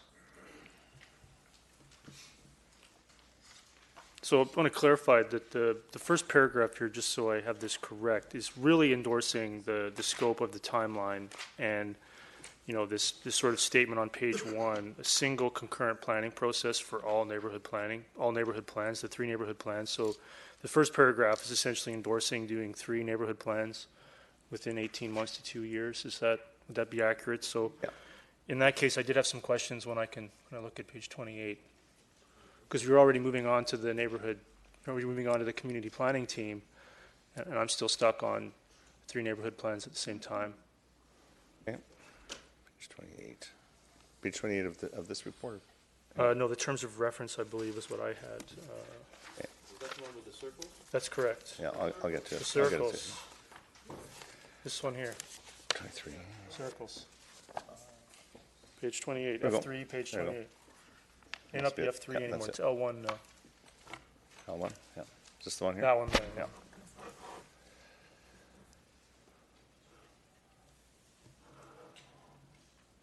If you can bring it up for me here, I don't know if it's possible. Oh, you have it. But you have it, yeah. Okay. Yeah, but I think we all have it in front of us, so you can speak to it. Well, I think it's going to make less sense what I'm actually getting at. If you all have it in front of you, the chart that it shows, since it's not going to come up, is it shows a process for 21 months, and then it shows neighborhood plan 1, neighborhood plan 2, neighborhood plan 3 occurring. So what it also mentions elsewhere is that we're endorsing completing the process from beginning to end in 24 months. So just want to make sure I'm clear that the plan is to bring forward 1 community plan per month to council at the end of the process. We're going to be processing 1 neighborhood plan at the table per month at the end of this process. I believe that's the intent. That's how the intent. How it actually turns out, council would have their discussion. That's the plan we're endorsing tonight, though, Mr. right? Seffi, can you comment on that? That's correct, Your Worship. The diagram that Councillor Woodward is referencing is only trying to anticipate what the process might look like. If it in fact is going to depend a lot on the public engagement process and council's direction, it could be that it will take between 18 to 24 months, and it could be 1 neighborhood plan per month, or it could be longer. It's just the current projection that staff has. It's just a illustrative tool and a planning tool, and I don't see months under the 21, although it says up to 2 years, but I think that's more of a visual for council to look at and see what the plan is, and certainly the public engagement, everything's there, but the plans will come one after the other, so as we complete This them. would align with the comment on page 1, a single concurrent planning process for all 3 neighborhood plans. So I know we've already sort of rehashed that with my first notice of motion. I still stand by that this is not good planning to be doing 3 neighborhood plans at the same time with the intention, it sounds like, to be bringing them all to council in rapid succession at the end of a consultation process where they all run concurrent. I don't know of any precedent for this. Maybe there is one, but I don't know of one. And so, I started to think, well, where's Glenwood, for example? So Glenwood is not currently anticipated. If it's, why not do 4 community plans at the same time if it's good planning and saves resources? So I think I'm still stuck on the fact that we're actually being asked to endorse that. So, I don't support the first paragraph for that reason, because, I'm sitting here and I'm specifically thinking that it was better. I believe what I proposed was better, that we should be focusing on getting 1 neighborhood plan done in the way that I believe addresses some of the issues that are unique to Brookswood, such as not repeating the roads issue in Willoughby, in Fernridge, and in Bryn and Booth, and dealing with the fact that trees are a unique resource in Brookswood, and trying to find a way to integrate some of the park policies into preserving those and sharing the burden across all developers, not just people that happen to own those trees. There was also a line in the report which talked about that we have an issue, a difference in Fernridge and Brookswood, that we're anticipating a fairly robust collector road network to support a limited arterial road alternative. So we're going to be ending up with an issue where maybe the collector roads, from how I read this, the collector roads are slightly more important in terms of getting around Fernridge than they are in Willoughby. And if we're not dealing with the issue of how those are going to get funded and constructed, we're going to end up with a series of half roads and missing gaps in the network that we currently have in Willoughby. And this needs to be addressed at the neighborhood plan level. So the challenge now that some of us are going to face is we're going to be trying to deal with that in 3 documents at the same time, because there's this rush to complete this process with 3 neighborhood plans. We're going to be dealing with 3 documents, or we could be dealing with 1. Get it done right in 1, and then follow up with the 2nd and 3rd, like I proposed, potentially over 3 years rather than doing them all concurrently in 2. So I'm still back to that. I still think that would be good planning, not doing 3 neighborhood plans at the same time. So I don't support the first paragraph. Thank you. Councillor Whitmarsh. Feels like we're reliving what we discussed and voted on last time. I guess I look at this plan. I think planning them together is good planning. Makes sense to me that we consider each of the neighborhoods at the same time with a planning team that we've talked about. We're going to come to that discussion, of course. I think considering each of the environmental issues around schools, roads, road networks, planning 3 neighborhoods at the same time that are closely linked makes the most sense to me. And I think for council consideration, it may be that they come a month apart. It may be that they come 2 or 3 months apart. I know that the suggestion is to try and do it in 24 months. It might end up being 27 or 28. We don't know. I think we move along, and as we get public input, then we move at an appropriate pace with good public input. So I'm pleased that we have a plan, but we know, as any plan, there's always some adjustments that go along the way based on public input and how the opportunity for public comes. And I'm certainly very open to have as much public input as we can possibly get. And so I think we've already decided on this. We did actually vote on it. I'm not sure why we're repeating our vote again, but I would certainly support it as written there in terms of the timeline. I think it makes a lot of good sense and it saves us a lot of money. Thank you. Councillor Woodward. Yeah, no, I think that's a statement I'll have to disagree with on the record in terms of it saving us a lot of money. That's just not my opinion, and I don't find that to be a true statement. I had another issue though, that section 6.9 in related to the amenity issues that have to be addressed. They're all listed there. The one amenity that's not listed is dealing with potential amenity for major road or collector road construction, similar to what I think we should be pursuing in Willoughby this year. And I think it's a major component that we need to look at in regards to the long-range planning for these 3 neighborhood plans. If we are going to be doing them all at the same time, it's going to be much harder to do that. But there's no amenity listed for major road collector roads construction. So we're going to be we're endorsing a terms of reference that's going to be pursuing the same model that to me is not working in Willoughby. So maybe I can just leave it as direction rather than have an amendment fail. But I think we need to have an amenity discussion or some sort of review of an amenity for major road and collector road discussion rather than what we're doing today, which isn't working, which is relying on individual property owners unlucky enough to own that frontage bearing the burden. We're going to end up with gaps for years. So I would like that added, but I won't presume that an amendment will pass with this council at this point. But I think it is something that needs to be listed as an amenity in section 6.9. Mr. Seffi, I'm just a little bit confused. We have DCCs, development cost charges, that go towards road development. Is that correct? That's correct, Your Worship. Yeah, so I'm a little confused how an amenity would jump on top of that one when we already are taking money for roads and major road networks. But anyways, it's just my comment. So I'm going to call the question on number 1 here. This is the first paragraph of the recommended. Thank you. And it carries. Councillor Richter, Councillor Woodward, Councillor Arneson opposed. And number 2 is that the neighborhood planning team be increased to 12 members to add 3 members, 2 from the developed parts of Brookswood Fernridge and 1 from the rural area of Brookswood Fernridge. So we'll take a motion on number 2. If Councillor Whitmarsh moves it, second. Councillor Kunst. Discussion on number 2 paragraph. Councillor Richter. I'm wondering if the mover and the seconder would be willing to switch the 2 to the 1 and the 1 to the 2. In recognition of some of the feedback that we got in the emails that we received. Sorry, the 2 So 1 from the developed parts of Brookswood, Fernridge, and 2 from the rural areas of Brookswood, Fernridge. That would be an amendment. If you want to get that on, perhaps we could just... now that I've started something.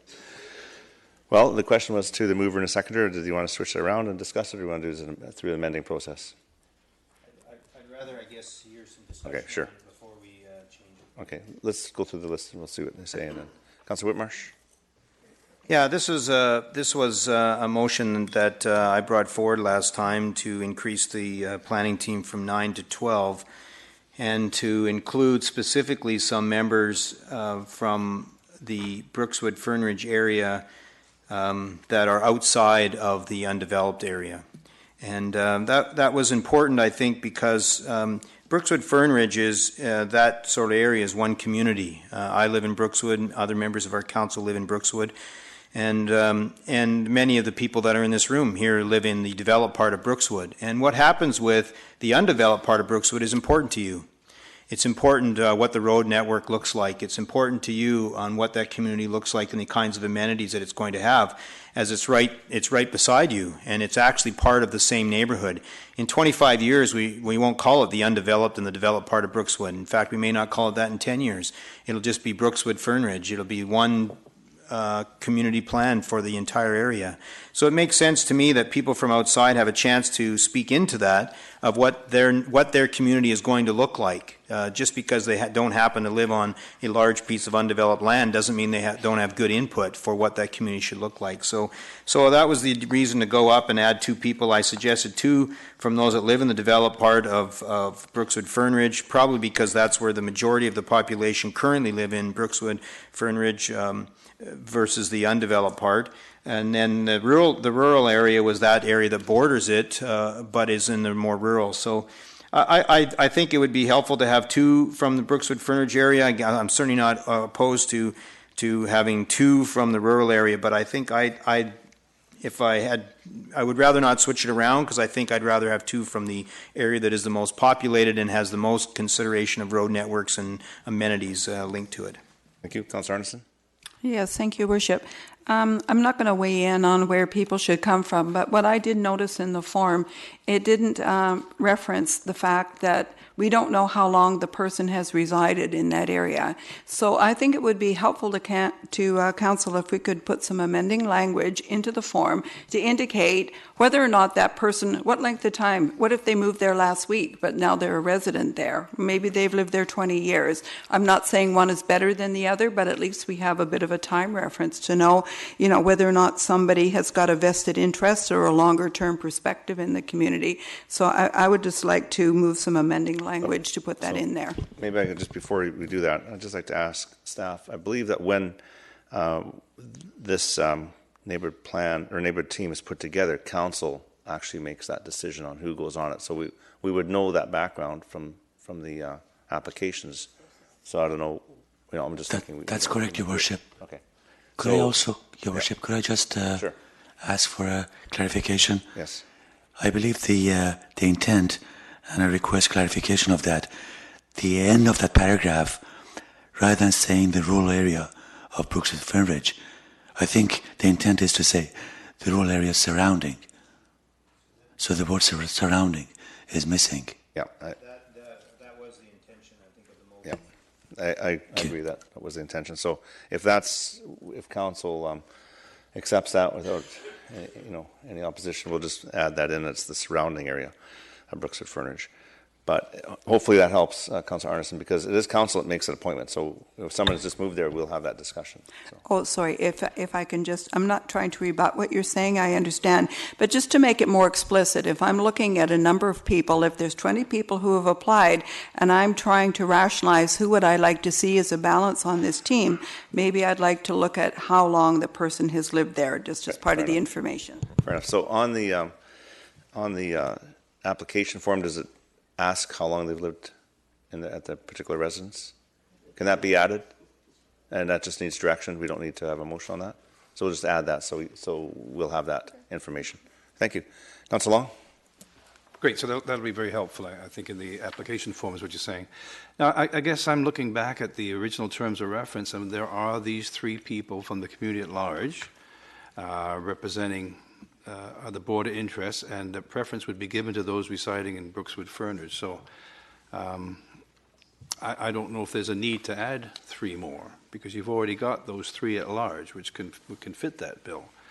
But now we've had some clarification on the makeup of these other three that are going to be added. So maybe I can get clarification again on that. So two of them will live in the Brookswood Fernage for a period of time or own property. So it's a little unclear on what the qualifications would be required for those two. And then the rural area of Brookswood, now you're saying the rural area surrounding Brookswood, or just, so that's only to the south?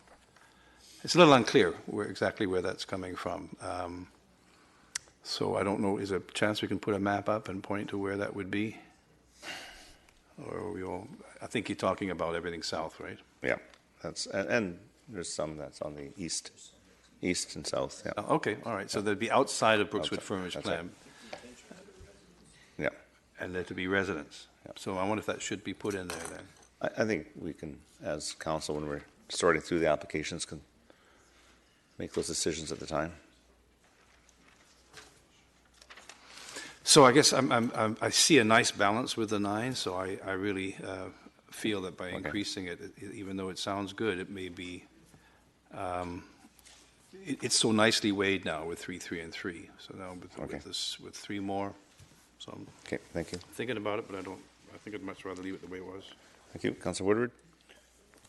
So I think it's kind of, I wasn't going to speak too much to this, but I think that you're seeing evidence given all the permutations of who sits on this and where they live and how long they've lived there and who they know and how they apply and resumes that they're going to be submitting, that it's a flawed mechanism to begin with. So to me, the community planning team sounds great, and I think that's what it's for. It's to sound great, and it's to elect a group of people that are going to now speak for Brookswood Fernage, when I believe we have an extensive consultation process that captures the opinions of Brookswood, that we don't need to, I don't believe in taking 10 people and saying that they're going to be our people to help us plan the community of Brookswood.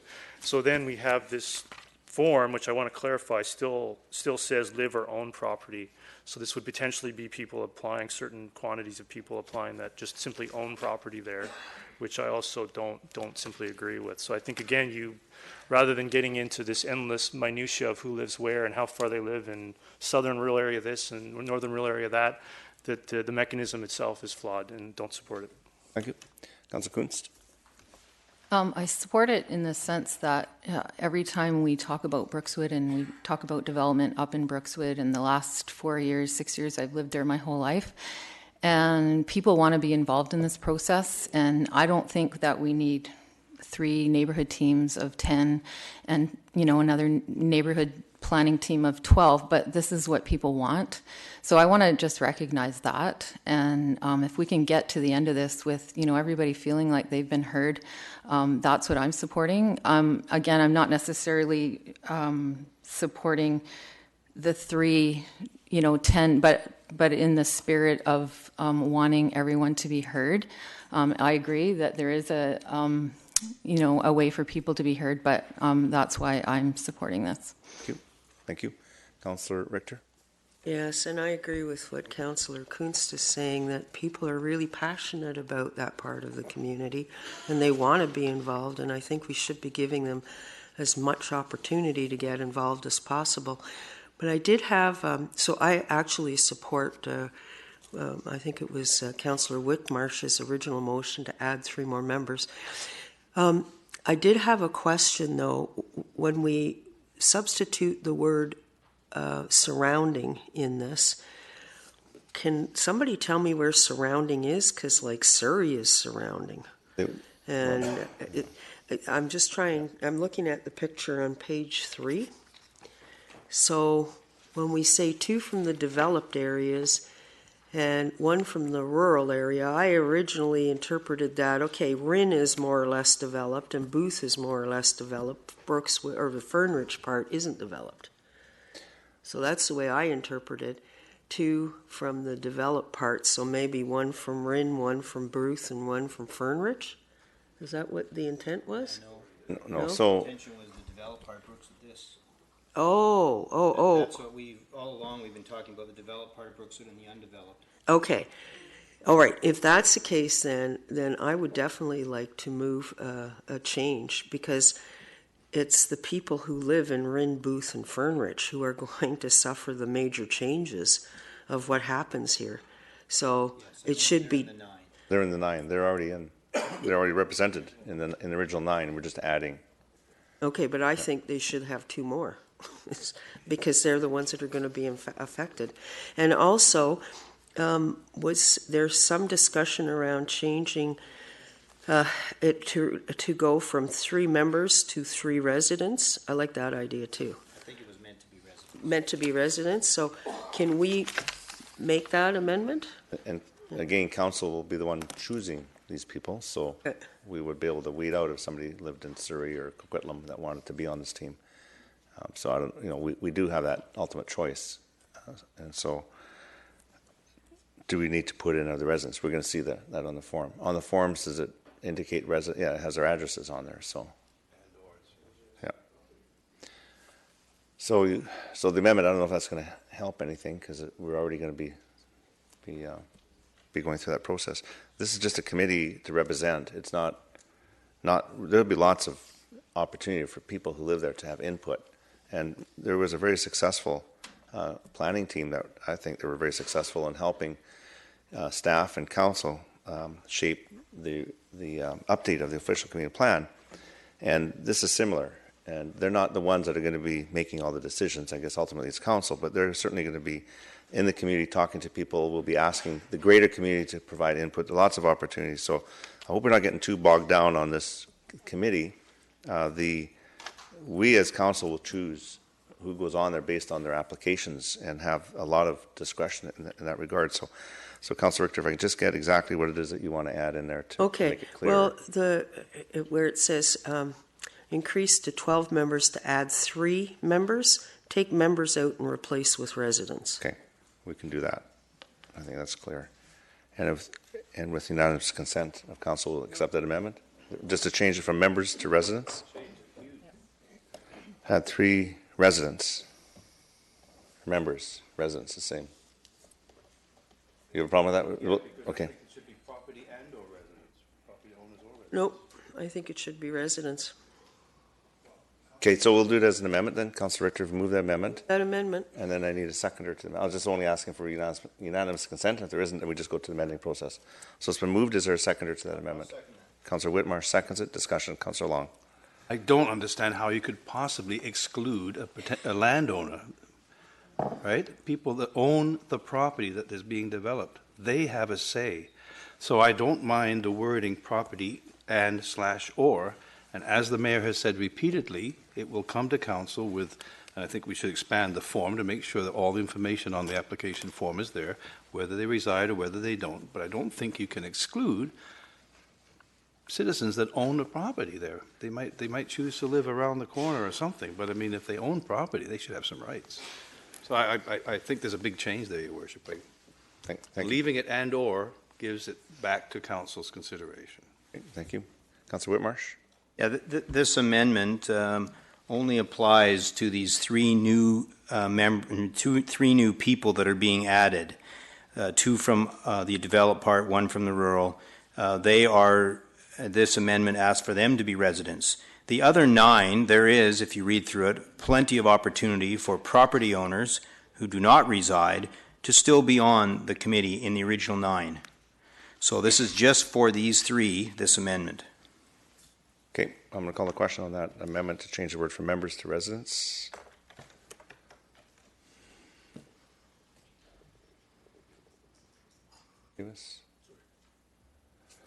Carries. Councillor Long opposed. Okay, so we're back to number 2. Councillor Whitmarsh. Sorry, what? We're back to the number 2 motion as amended. We're changing that word. So you were next on the speaker's list. I have nothing else to add. Okay. Councillor Woodward. Yeah, I'm just going to follow up to add some additional comments to some of the comments that were made. I think again, I'll just say it again, that we're sort of seeing that this community planning team structure is so unwieldy and is going to favor a small group of people. To me, the committee to represent Brookswood is this committee right here. And a combination of soliciting input through the standard open house and consultation process that we've done for every other community neighborhood plan in Willoughby. In this one, you know, people, certainly they do want to participate and have influence over the process, and I just have a philosophical belief that one citizen should have the same input as another. It's that simple. Thank you. Okay. Councillor Long is next. I just want to say, just a response, that we did a large public engagement process to see how we could do better public engagement, and we're attempting to use multiple ways of doing public engagement. Everything you've mentioned, Councillor Woodard, is valuable, that we still do those, but there's other methods too that may work for other people. Ultimately, it is this council that makes the final decisions, but I would like to get input from all aspects, from all sides, and not restrict that. So this is just one tool of many tools. Councillor Long? And that's right, and I think it deserves repeating here that, okay, this is a neighborhood team, but they are not solely making any decisions. This is a core team that's going to be looking at public input from all kinds of people. There's open houses up the yin-yang are going to be happening, I would hope. So there's going to be a lot of opportunities for the public to get involved. I think we are getting a little bit maybe fenced in, thinking that this elite group is going to making all the decisions. No, they're just going to help steer the process, right? Okay. Thank you. So I'm going to call the question on the second paragraph on L1.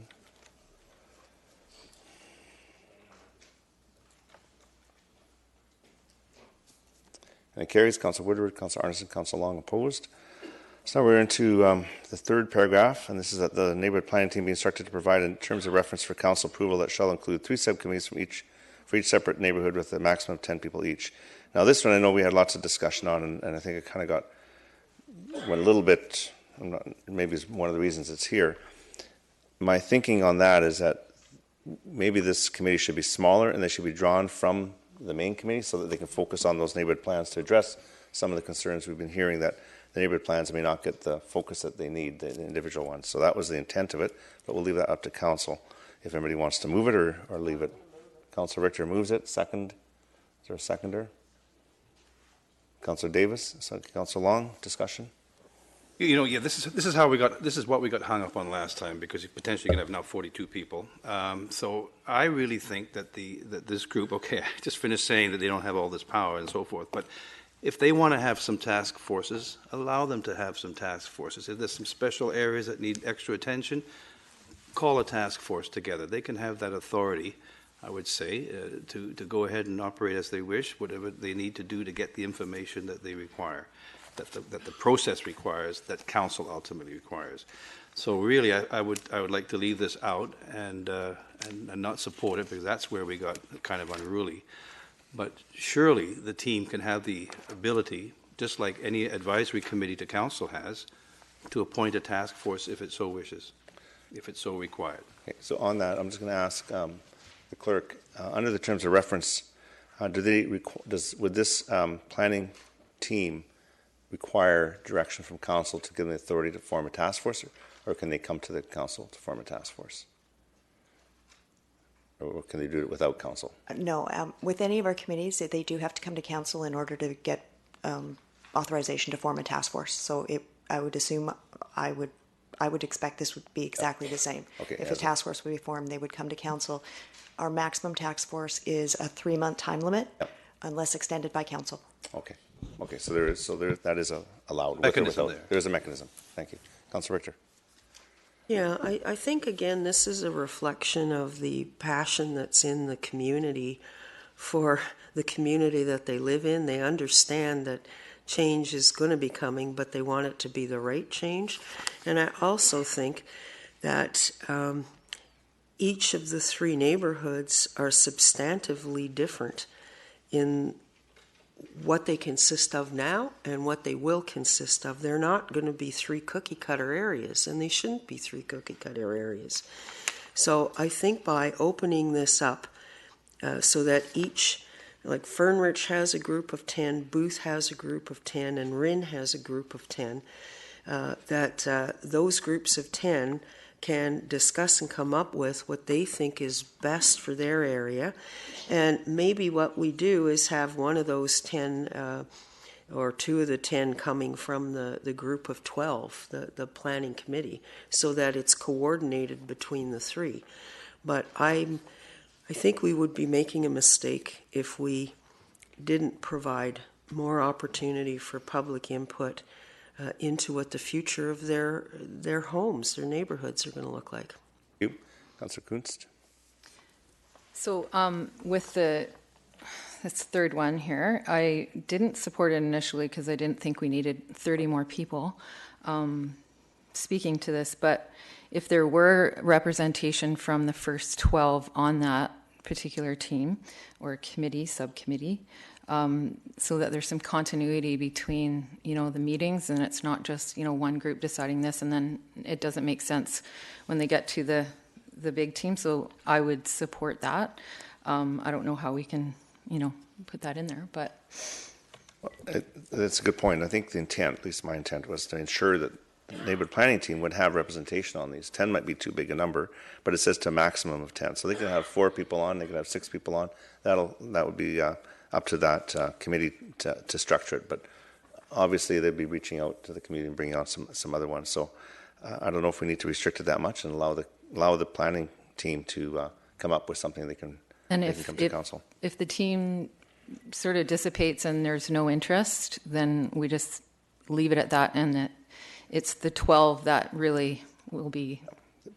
These are basically okay. These are basically task forces or subcommittees. I also have a question just for clarification on. Yep. So it says here spaces for these categories are non-transferable, and if some of these spaces are not filled through the recruitment and selection process, they will remain vacant. And then over at 2.2, any vacancies in the NPT membership, which may occur throughout the term, may be filled by council using applications received as part of the original recruitment process. Just seems like it's a little bit, doesn't really make sense. So I don't know if that's just a point for clarification. Mr. Seffi, do you know the, I think it's page 40 and to 41, there's... So 2.0 and 2.2? So 2.0, the last paragraph, and then 2.2, the last paragraph. Is there...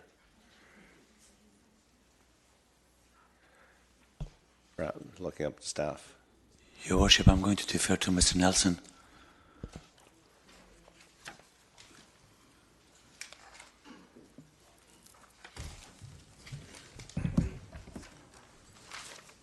Do I just speak? Yep. Oh, I can't. Yep, sure. Just great. Sorry about that. Through your worship. So the first paragraph, so we're talking on page 40. So that first sentence or that last paragraph, there's spaces. Right. So anticipating if any of the above can't be filled, like there's not enough applications or just couldn't come to agreement on it, then it would remain vacant. But if you're filling the position, so let's say you appoint all 9 or 12, you appoint all of them, and then for some reason they can't fulfill their duties halfway through the process. This second paragraph on 2.2, it gives council the option to backfill or fill that position again based on the applications that were originally submitted. So they're not speaking to the paragraph on page 41 is not speaking to something that didn't get filled. It's something that got vacated. But once it's filled, then we need to refill it. Then if it becomes vacated partway through the process, then council would need to fill it based on the applications that they would be still available to them. So for the subcommittees, would the same rules apply? So as I understood it from our past discussion, back in December, that it was the neighborhood planning team that was going to bring forward and make the selection process for that, and that they would also be drafting the terms of reference for council to look at in terms of those sub-teams. So again, that language is something we can integrate in if so desired by council. Thank you. Councilor Whitmarsh. Yeah, this is one in which I think it does open up more opportunity for feedback into each of the individual neighborhoods. We're looking at 3 neighborhoods, And so, I don't know if the number 10 is right or not. I think having a maximum of 10 is good. I think my biggest concern and how we address it is that we have some continuity between these task forces and the planning team. And so there would have to be some membership, I think, of the 10 that comes from the actual planning team to bring that continuity and connectivity.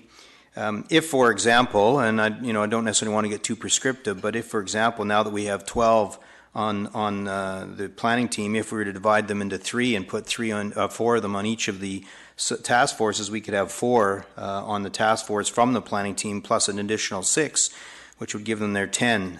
If you work that out, that has 30 people giving input to the process. I think, I don't know if I want to be that prescriptive, but it certainly would be convenient numbers. And it just allows the task force to function in an effective way when we have that level of continuity, but really good input into each neighborhood that comes back to the planning team.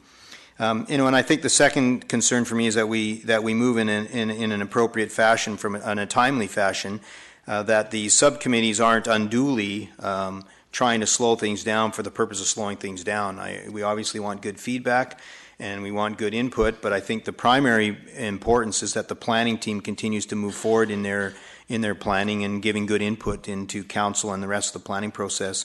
And how they schedule the task forces will be up to them to fit into the appropriate time frame. But I'd like to have some level of continuity. I would suggest 3 or 4 from the planning team are also part of the task force. Thank you. I think that direction can go back to them. Councillor Woodward, if this passes. So I think one of the easiest ways to ensure that a small group of people don't have, which they will, a disproportionate access to the planning staff and a disproportionate amount of influence over the process versus other citizens maybe don't have the time to participate in a process like this is to add as many as possible. So even though I don't truly support what's occurring, elevating one small group over another, the easiest way to deal with that is to add as many as possible. So we may as well support this last component because I think I do support the idea of public consultation, just not in this forum. I believe that one of the best ways you can do to ensure that the open house process doesn't feel like the best process or that like your input is being heard, which we do hear. I've heard that from people that sort of disappears into this void of an open house, is to have another layer of people that have disproportionate access to the planning staff and influence over the process. And we're already hearing that we want their input as long as they don't slow things down. So that's, again, just gives it a lot of confidence in my mind. But it's kind of unfortunate to me that overall the way this is going, don't support a flawed process, which I consider this to be. But ironically, will support adding as many people as possible to the community planning group. When you find out what the perfect process is, you can let us know because we're still looking. Councillor Davis. Is 10? Is 10 people? What if there's a tie? Max. It's no. Well, generally in committees, they're not making committees do not make decisions that are binding on council. So generally committees look for consensus, and if they come up, they have an issue that's a tie. I don't know if that's.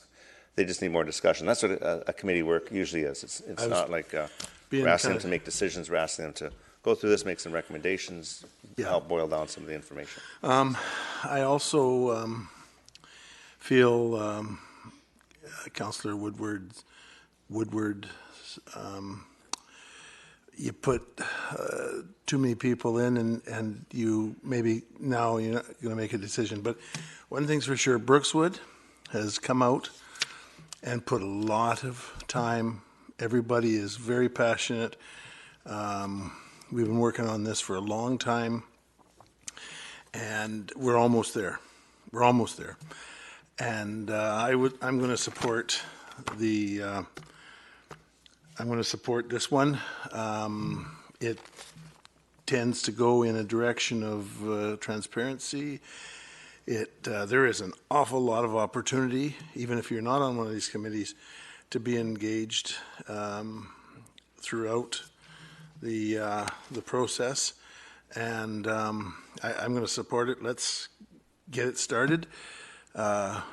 We could argue, or we could debate I think we all want to get Brookswood going. We deserve to get the neighborhood plan started, and I'm going to support it. Let's call the question. Thank you. Councillor Ferguson, once I get a few more speakers, we'll call the question. I hope they call the question after I speak. But yes, we've had, I'm just looking at this. We sat down in our December 10th meeting, and they gave us another 6 weeks or so to chew on our turkey or choke on our stuffing. And now here we are today, and we've had a lot of discussion, including the same discussion tonight that perhaps was December 10th, but we've had lots of time, and it's good that we have had time to review it, to look at it again, and to proceed accordingly. We've got 2 of the 3 motions passed already, so the third one's left. It could be 6, it could be 10, it could be formed from the existing members and less than 30, who knows. But the project is going to be moving forward. I know staff wants to get going on this. I see they're here tonight. As soon as they finish tonight and we pass it, they're going to start working on it. I know that. They may not sleep for 3 weeks, but they're going to be working on it. And I think it's time. Consultation is always important. Talking to the community groups, talking to citizens, and getting as much information, because we want to do it right. And I guess now's the time to take the vote and move forward. And I just lost my voice. Thank you. Perfect timing. Councillor Richter. Yeah, I appreciate the comments that Councillor Whitmarsh made with regards to the continuity. So I would like to propose a slight amendment to this one, recognizing that they are going to bring terms of reference back to us, but I would like to put at the end of the sentence, and with each subcommittee chaired by a member of the neighborhood planning team, just to make it clear when we send it to staff, we want those linkages. So, with that amendment, is there any opposition to that amendment? We can take it by unanimous consent. Are we okay with that? No concerns? Okay. So we'll add that in by unanimous consent that the chair comes from the neighborhood planning team. And so with that, I'll move on to Councillor Long. So I just want to get clarification then where we're at now. So we're saying up to 10, and it's going to be the committee's decision on they're going to come with terms of reference and decide if they want these teams, or they're going to have to have the teams. They have to be 10, they could be less. It says to a maximum of 10, and the only stipulation is that the chair would come from that, but they can come, I think the direction that staff are hearing from us is that we'd like to see more representation off the neighborhood planning team on these subcommittees, and then the size of the subcommittee can be determined by the neighborhood planning team as they go through their process. Well, I think it becomes, too unwieldy, so I don't think I'd like to support that. But I just wanted to, I think we might be losing focus on the whole purpose of the planning process. And if you look at 7.0, it talks about involve as many citizens and interested individuals as possible. So it's written throughout the terms of reference how we want public input, public input, public input. So I think I heard somebody say, a councillor say, that there's a sort of a special A team now been put together. Now we have a B team and a C team. I really think, you know what, and did you ever go to any of the open houses? They were very, very well attended. Everybody's input was welcome.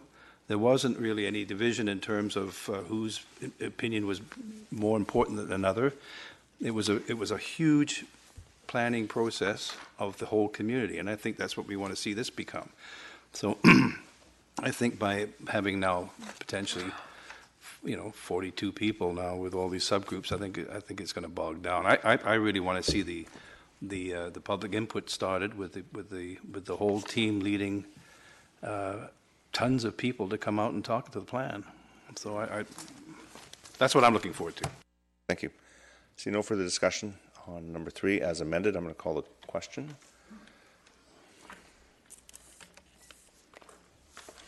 It carries. Councillor Arneson, Councillor Long opposed. All right, so now we move on to other business. And okay, thank you.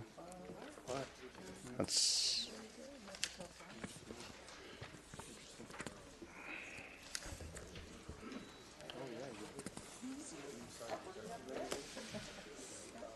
absent. All right, Councillor Arneson, you have 2 notices of motions. So yes. I'll let you thank you, Worship. Start with then one. Okay. Oh, the room is clearing. Oh, yeah. Sad. Sorry.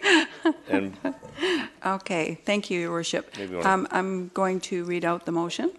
Whereas the Township of Langley is governed by a sustainability charter which supports the preservation and enhancement of the natural environment, whereas Schedule 3 of the Township's official community plan provides for streamside protection regulations and riparian setbacks, which currently do not apply to lands located in the Gloucester Industrial Estates, and whereas Technical Report 807 from 1978 for land development, prepared by the DFO, currently forms the basis for development adjacent to fish-bearing streams in the Gloucester Industrial Estates, and whereas the Gloucester Community Plan Bylaw number 2556 was adopted in 1988, and Council has not subsequently considered its provisions relative to new policies and regulatory frameworks designed to enhance riparian and wetland protection of watercourses throughout the township.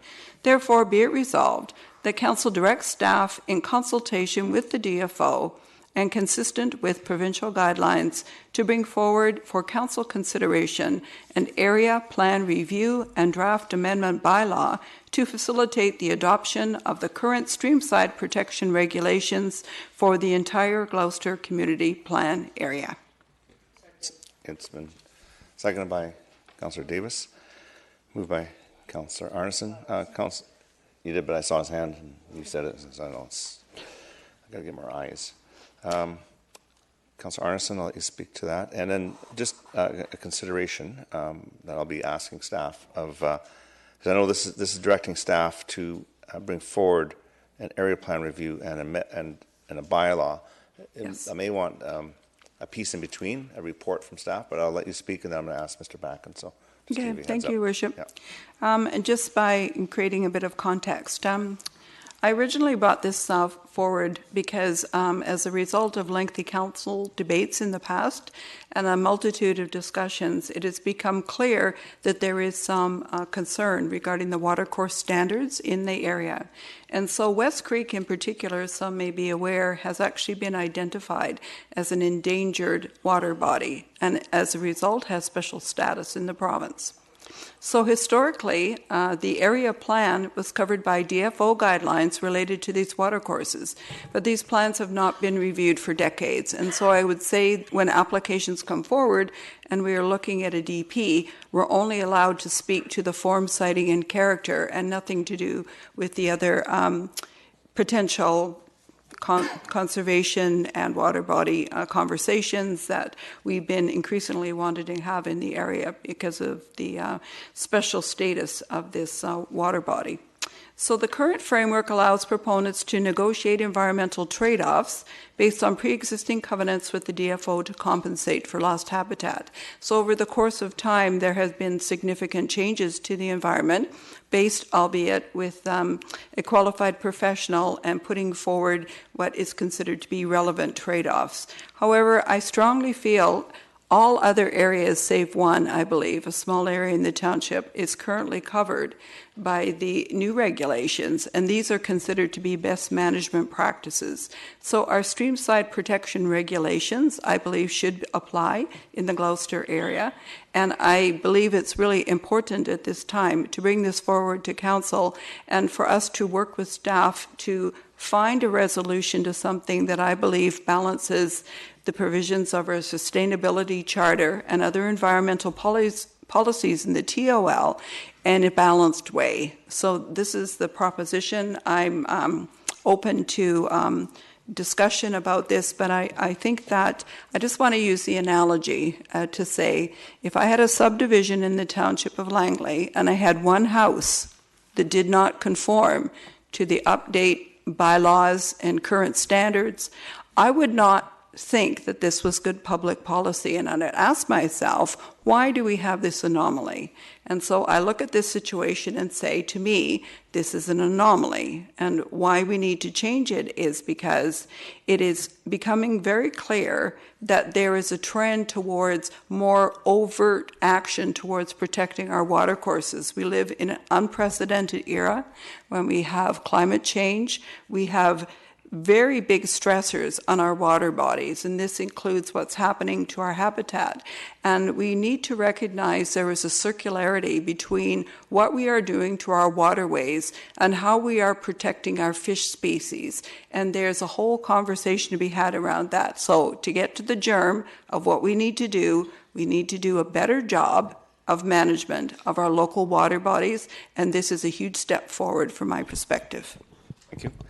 So, Mr. Backen, and you know, Gloucester has been under development for, I don't know, 30 years or so, and or however long it was, and certainly things have changed. But would staff be able to provide council with a little bit more information, background information, on the history of that, and in comparison with other areas of the township, with the more updated regulatory frameworks, as it says in the whereas here, and have a report back to council, Mr. Backen? Yes, Your Worship. Are you suggesting a referral for more background information? Yeah, prior to going straight to bylaw. Anything else? Yeah, I think that's pretty much it. Okay. Yeah. So, Councillor Long moves the referral. But Councillor Davis, do you want to say something first? And I'll take the referral. Yeah. If this would pass, would DFO recognize streams through culverts? I don't know. Okay. Streams. Thank you for your reaction. Okay, what about a timeline on something like this? How long would it take to staff to look at that, get a hold of DFO, and gather all the information and bring it back? I don't know if they have to get a hold of DFO, but we certainly would like to see a little bit more information. So, Mr. Backen, what's the timeline to report? Well, it says consult with DFO. Well, you got to consult with them. That's once this is done. Mr. Backen. We work through this incrementally. I think you're suggesting we refer for background information, jurisdiction analysis. Right. Is that what it comes out to? Yeah, basically. We are in budget season, so I think it's going to take a few weeks. I mean, I don't know exactly when, but I'm going to suggest probably February, maybe early March. That's reasonable. So it might be. It could very easily be the spring. Yeah. Spring. Yeah. Okay. Thanks. All right. So, Councillor Long, you want to make the referral motion? Yeah, I move that, and I think we need to have a very in-depth presentation for all of council's perspective, with lots of maps and visuals, and explain the whole history of Gloucester and where we are and why we're there and where we need to go. So I think that's an excellent in-between step. To get a thorough, because I mean, in all the years I've been on, it is a very complex issue. It has a lot of history. There's a lot of successes there too, and there's a lot of concern, as we've heard. So maybe staff could not only give a report, but I think we need an actual presentation too. Thank you. Is there a second? Not necessarily a CPC. It could be at a meeting. Okay. The referral's been moved and seconded. Discussion on the referral. Oh, sorry. On the referral, yeah. Councillor Arneson. You know, as mover of this motion, I can understand there's a sense of bringing everybody up to speed and looking from a staff perspective of what we should be considering in this area. However, I do have concern if this becomes too protracted. I don't know how to stress enough that I think it's really important to move forward. We've talked about this for the last couple of years, and we haven't taken any action except to ask for an integrated stormwater management plan, which we haven't got. And so I'm very concerned in the interim if this goes on for some time. So I do take Councillor Davis's point that how long is this going to take? Because if we get a staff report and that happens in, you know, February or March, and then we debate it a bit, comes back, there's a lot of time that can go by. And I really don't think we're doing any service to the area whatsoever by doing this. This is not impacting anything except to look at the viability, the ecological viability. I don't think it disadvantages anybody to do this, but short of having some kind of prohibition on allowing new development there, which I know will not legally fly, I am very concerned that this is just going to take too long. You know, personally, I'm happy to omit the staff report step and just go ahead, because basically what we're asking anyways is for staff to review this with the DFO. There are experts. I don't know why we have to have another staff report. Staff can come back and say, oh, it's a brilliant idea, or they can say it's not a good idea. I don't know why we have to do an intermediate step, so I won't support that. Thank you. Any further discussion? Seeing none, I'll call a question on the referral on N1.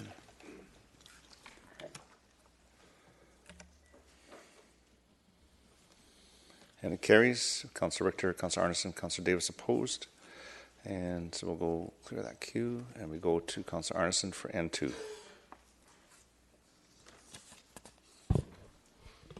Sorry, we're still on the main motion? Is it? No, it's referred, so we're on to N2. It's been referred to staff. N1's been referred, so we're on N2. Okay. And you got the mic, yeah. Well, I'm happy with the way that it is. I don't support it going, I support it going to staff, so I guess I'll say. Sorry, I'm sorry. Oh. Sorry, I'm out of line. Yeah, Councillor Arneson has the floor. Councillor Arneson, N2. So I'm looking at N2. It says streamside and riparian protection enforcement of current requirements. Okay. All right. So, okay. I stand corrected. Okay. It's late. I will read it out.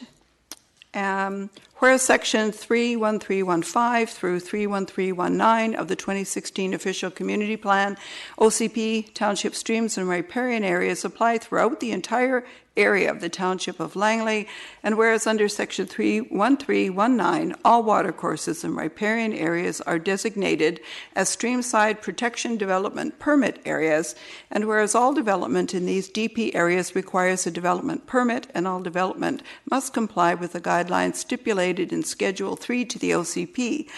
And whereas the Gloucester Industrial Park Community Plan provisions governing riparian area protection are also set out in Section 4.0 of the plan, therefore be it resolved that during the township review of the Gloucester Plan, Council hereby directs staff to take all such action as may be necessary and possible to vigorously enforce all of the township's current DP and other streamside protection requirements in the Gloucester Plan area, consistent with the Provincial Riparian Areas Protection Act and guidelines of the Department of Fisheries and Oceans.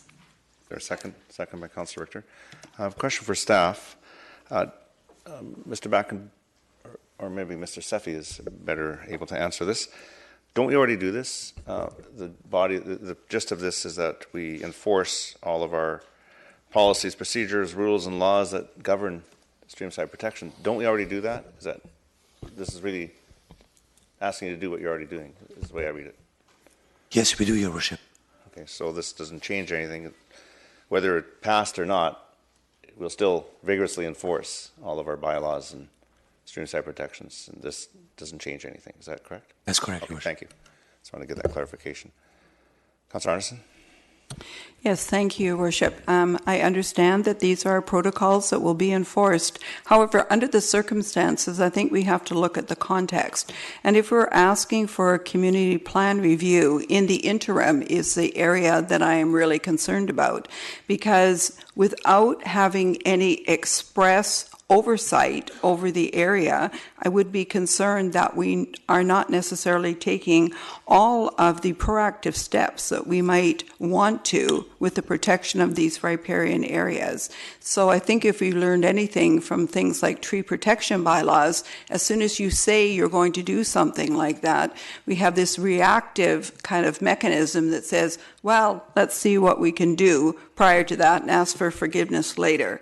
I want this to be something short of any kind of prohibition, which we can't impose, to make sure that we're being proactive in the enactment, to make sure that we are adequately taking care of the area in the manner as described for the duration of the discussion.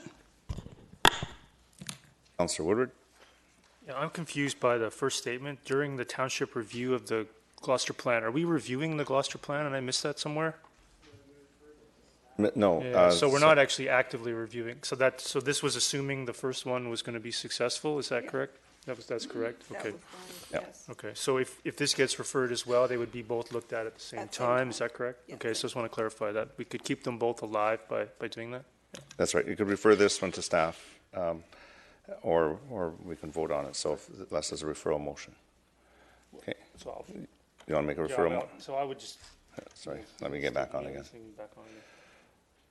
You're on. So I'll leave it so that others can speak first. But if there's we nobody else there's nobody else. So if we referred the first one, I see no harm in referring the second one to go with it. So I would make that motion. Okay. So it's been moved to refer this to staff. Is there a seconder? Councillor Whitmarsh seconds. Discussion referral. Seeing none, I'll call the question on N2. Carries. Councillor Richter opposed. N3. I'll clear the queue. We have Councillor Woodward with the notice of motion. So this one, Yeah, you're on. yeah, I'll just, there's been some confusion around this one, and I appreciate Councillor Ferguson raising it via email the last couple of days. So we'll clarify that as soon as I read it out. So whereas mixed-use nodes spread throughout high-density residential neighborhoods enable vibrant pedestrian-oriented areas where residents can access a variety of small-scale retail and other commercial services. That's quoted from the Latimer Neighborhood Plan. Whereas mixed-use nodes are, to me, a fundamental component of quality pedestrian-oriented neighborhoods and therefore should not be compromised. And whereas within the Latimer Neighborhood Plan's land use plan, properties 20115, 20139 on 80th Avenue, about 5 acres, are designated apartment mixed use. Whereas within the text definition of apartment mixed use, these two properties are granted a unique exclusion from the land use plan, an exclusion from the land use plan not granted to any other properties.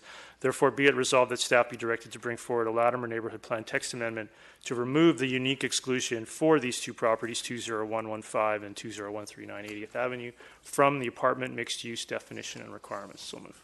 There's a seconder. Second by Councillor Richter. Yeah, so I have a few clarifications, Sure. which I think will help a lot, Mr. Mayor. That would help, because I'm get that. Yeah, very there is some confused about this, clarification. yeah. So we sourced out the source of the problem. So I don't know if the clerk can bring up that page from the essence approval. So there was some confusion around the civic addresses, which I believe I've clarified. So this was granted third reading, and if you look at the civic addresses, as I understand it now, don't match the graphic on the map. So when we granted this third reading and I supported it, I went off this map, which highlighted 2 townhouse properties, when in fact the application encompassed one of the mixed-use properties. Now, could I get that confirmed from staff before I go any further? And that would be the source of the confusion that Councillor Ferguson raised via email, that one of the properties referenced in the notice of motion has already been granted third reading for a townhouse development. So I could get that confirmed, please. Yeah, thank you. That would have been That one of clarifies where we were going. Yeah, with because that, yeah. one of my questions too is what is in progress? Because if we have something in the process, it's difficult to start changing it now. But we certainly, for new ones coming forward, could look at it. Mr. Sefi, do you have? Your Worship, I don't have the legal or civic addresses in front of me. However, as I understand it, based on the memorandums that have been provided to Council previously, the motion that's on Council's agenda this evening right now, that's the topic of discussion, item N3, raised by Councillor Woodward, references 2 properties, one of which was involved as part of the Essence application, that being the westerly property that's shown on the slide as being part of the subject lands. That's my understanding. And the other property that is subject of the motion by Councillor Woodward would be the one to the west of that. So I can't use my cursor, unfortunately, but based on the information that has been provided, my understanding is that there are 2 properties that have that exemption. And one of them is one part of the subject property on this slide, and the other property is to the west of that. So yeah, I think that clarifies that. So I wouldn't have brought the motion forward in its current form, but I think it has some relevance because we have granted third reading for a townhouse development for one of these 2 properties that was granted a mixed-use exclusion, but did so based upon being provided with a graphic which didn't highlight the correct properties. So I certainly wouldn't have granted a third reading had I not gone off of this graphic, which didn't highlight one of the mixed-use properties for a townhouse development. So that's my first objection, is that I didn't confirm the civic addresses on part of the Essence application that were correct on the map that we were provided with in the staff report as the basis for providing a third reading on a townhouse development for a property designated mixed use, which was about approximately, I think, last month. So that's my first bone of contention, and I'm assuming there's nothing we can do about that at this point.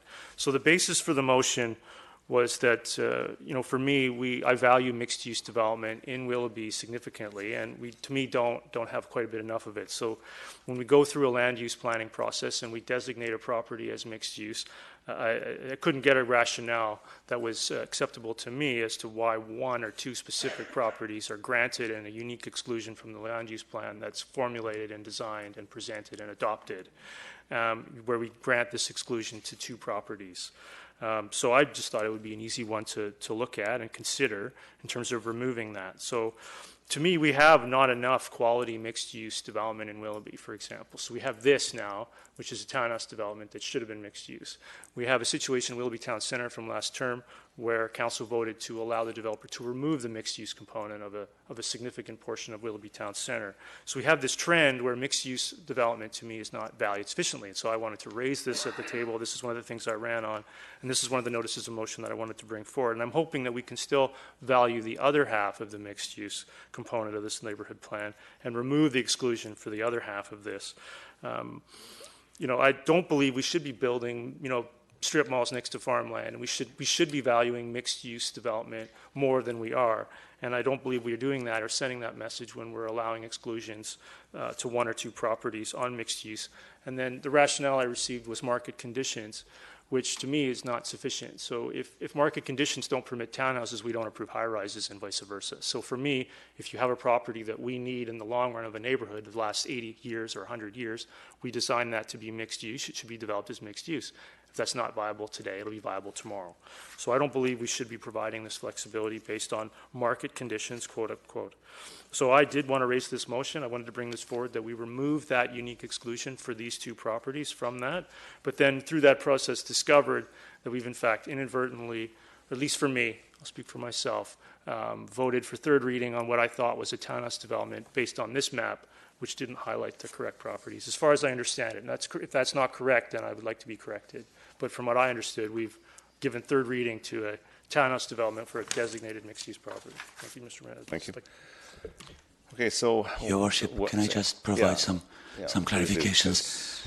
Just to, I guess, clarify, this map, when presented to Council as part of the Essence Properties Development application, did indicate the correct properties, as it is on the screen right now.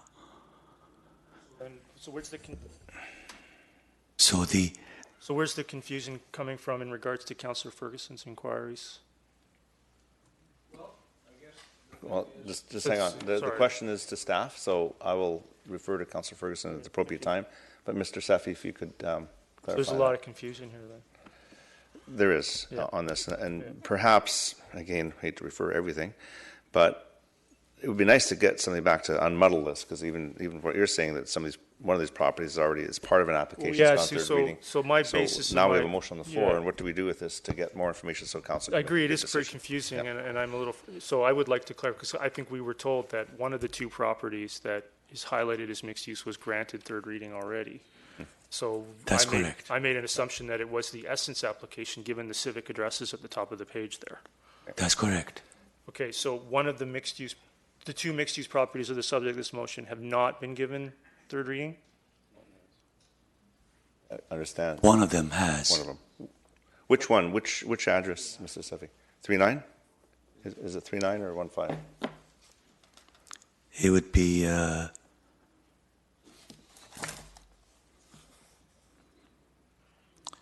It would be 39, Your Worship. 20139 would be the western half of the subject application that's on the screen right now. 20139. And could you provide a reason for the exemption in the first place? Because I know there were some planning principles and reasoning behind it. That's correct, Your Worship. They were through the process with the public, and there was a bit of a compromise here, so maybe you can explain. As I referenced earlier, Your Worship, there have been two memorandums provided to Council, as I recall, one in December and one more recently in January, providing the planning rationale. And I can say that beyond that, staff has done certain additional research. And as you can appreciate, typically as part of a neighborhood planning process, public hearing, there is significant public input So there was a direction provided by council to address the input received at the public hearing. And several amendments were made as part of that process prior to council consideration of final adoption. One of those amendments related to this exemption, as was requested by the landowners. Okay. So I haven't. Are we going to remove, first of all, this reference to 20139? No. So we'll just get through this part. We may have to.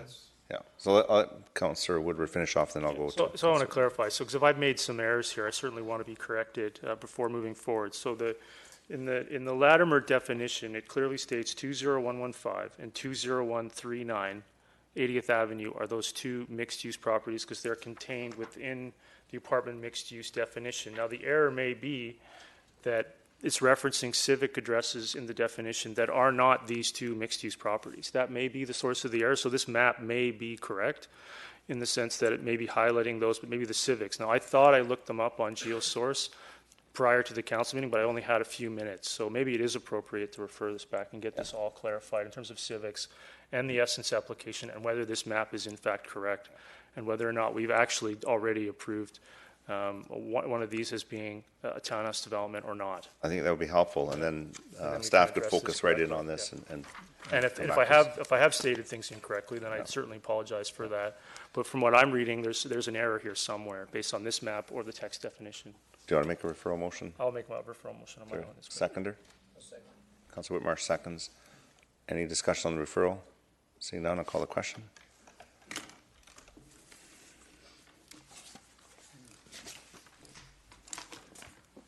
Carries unanimously. Is there any other business? Councillor Richter? Yes. With respect to the items received on table today, item number 12, the email from John Woolenstein regarding pulling North Langley out of ALR. I see it's been referred to staff, but I just want to make sure that someone will be in touch with Mr. Woolenstein to ensure that he has the correct information. Yes, staff take that direction and correct him on rumors. Because the property that he's referencing, is there a special study area there? We believe so, yes. Okay. That's correct, Your Worship, based on the regional growth strategy of the Metro Vancouver. Okay. Okay. Thank you. Thank you. Any other business? Seeing none, Councillor Davis moves termination. Seconder. Councillor Kuntz, all those in favor? Opposed? Carried. Look at that, eh?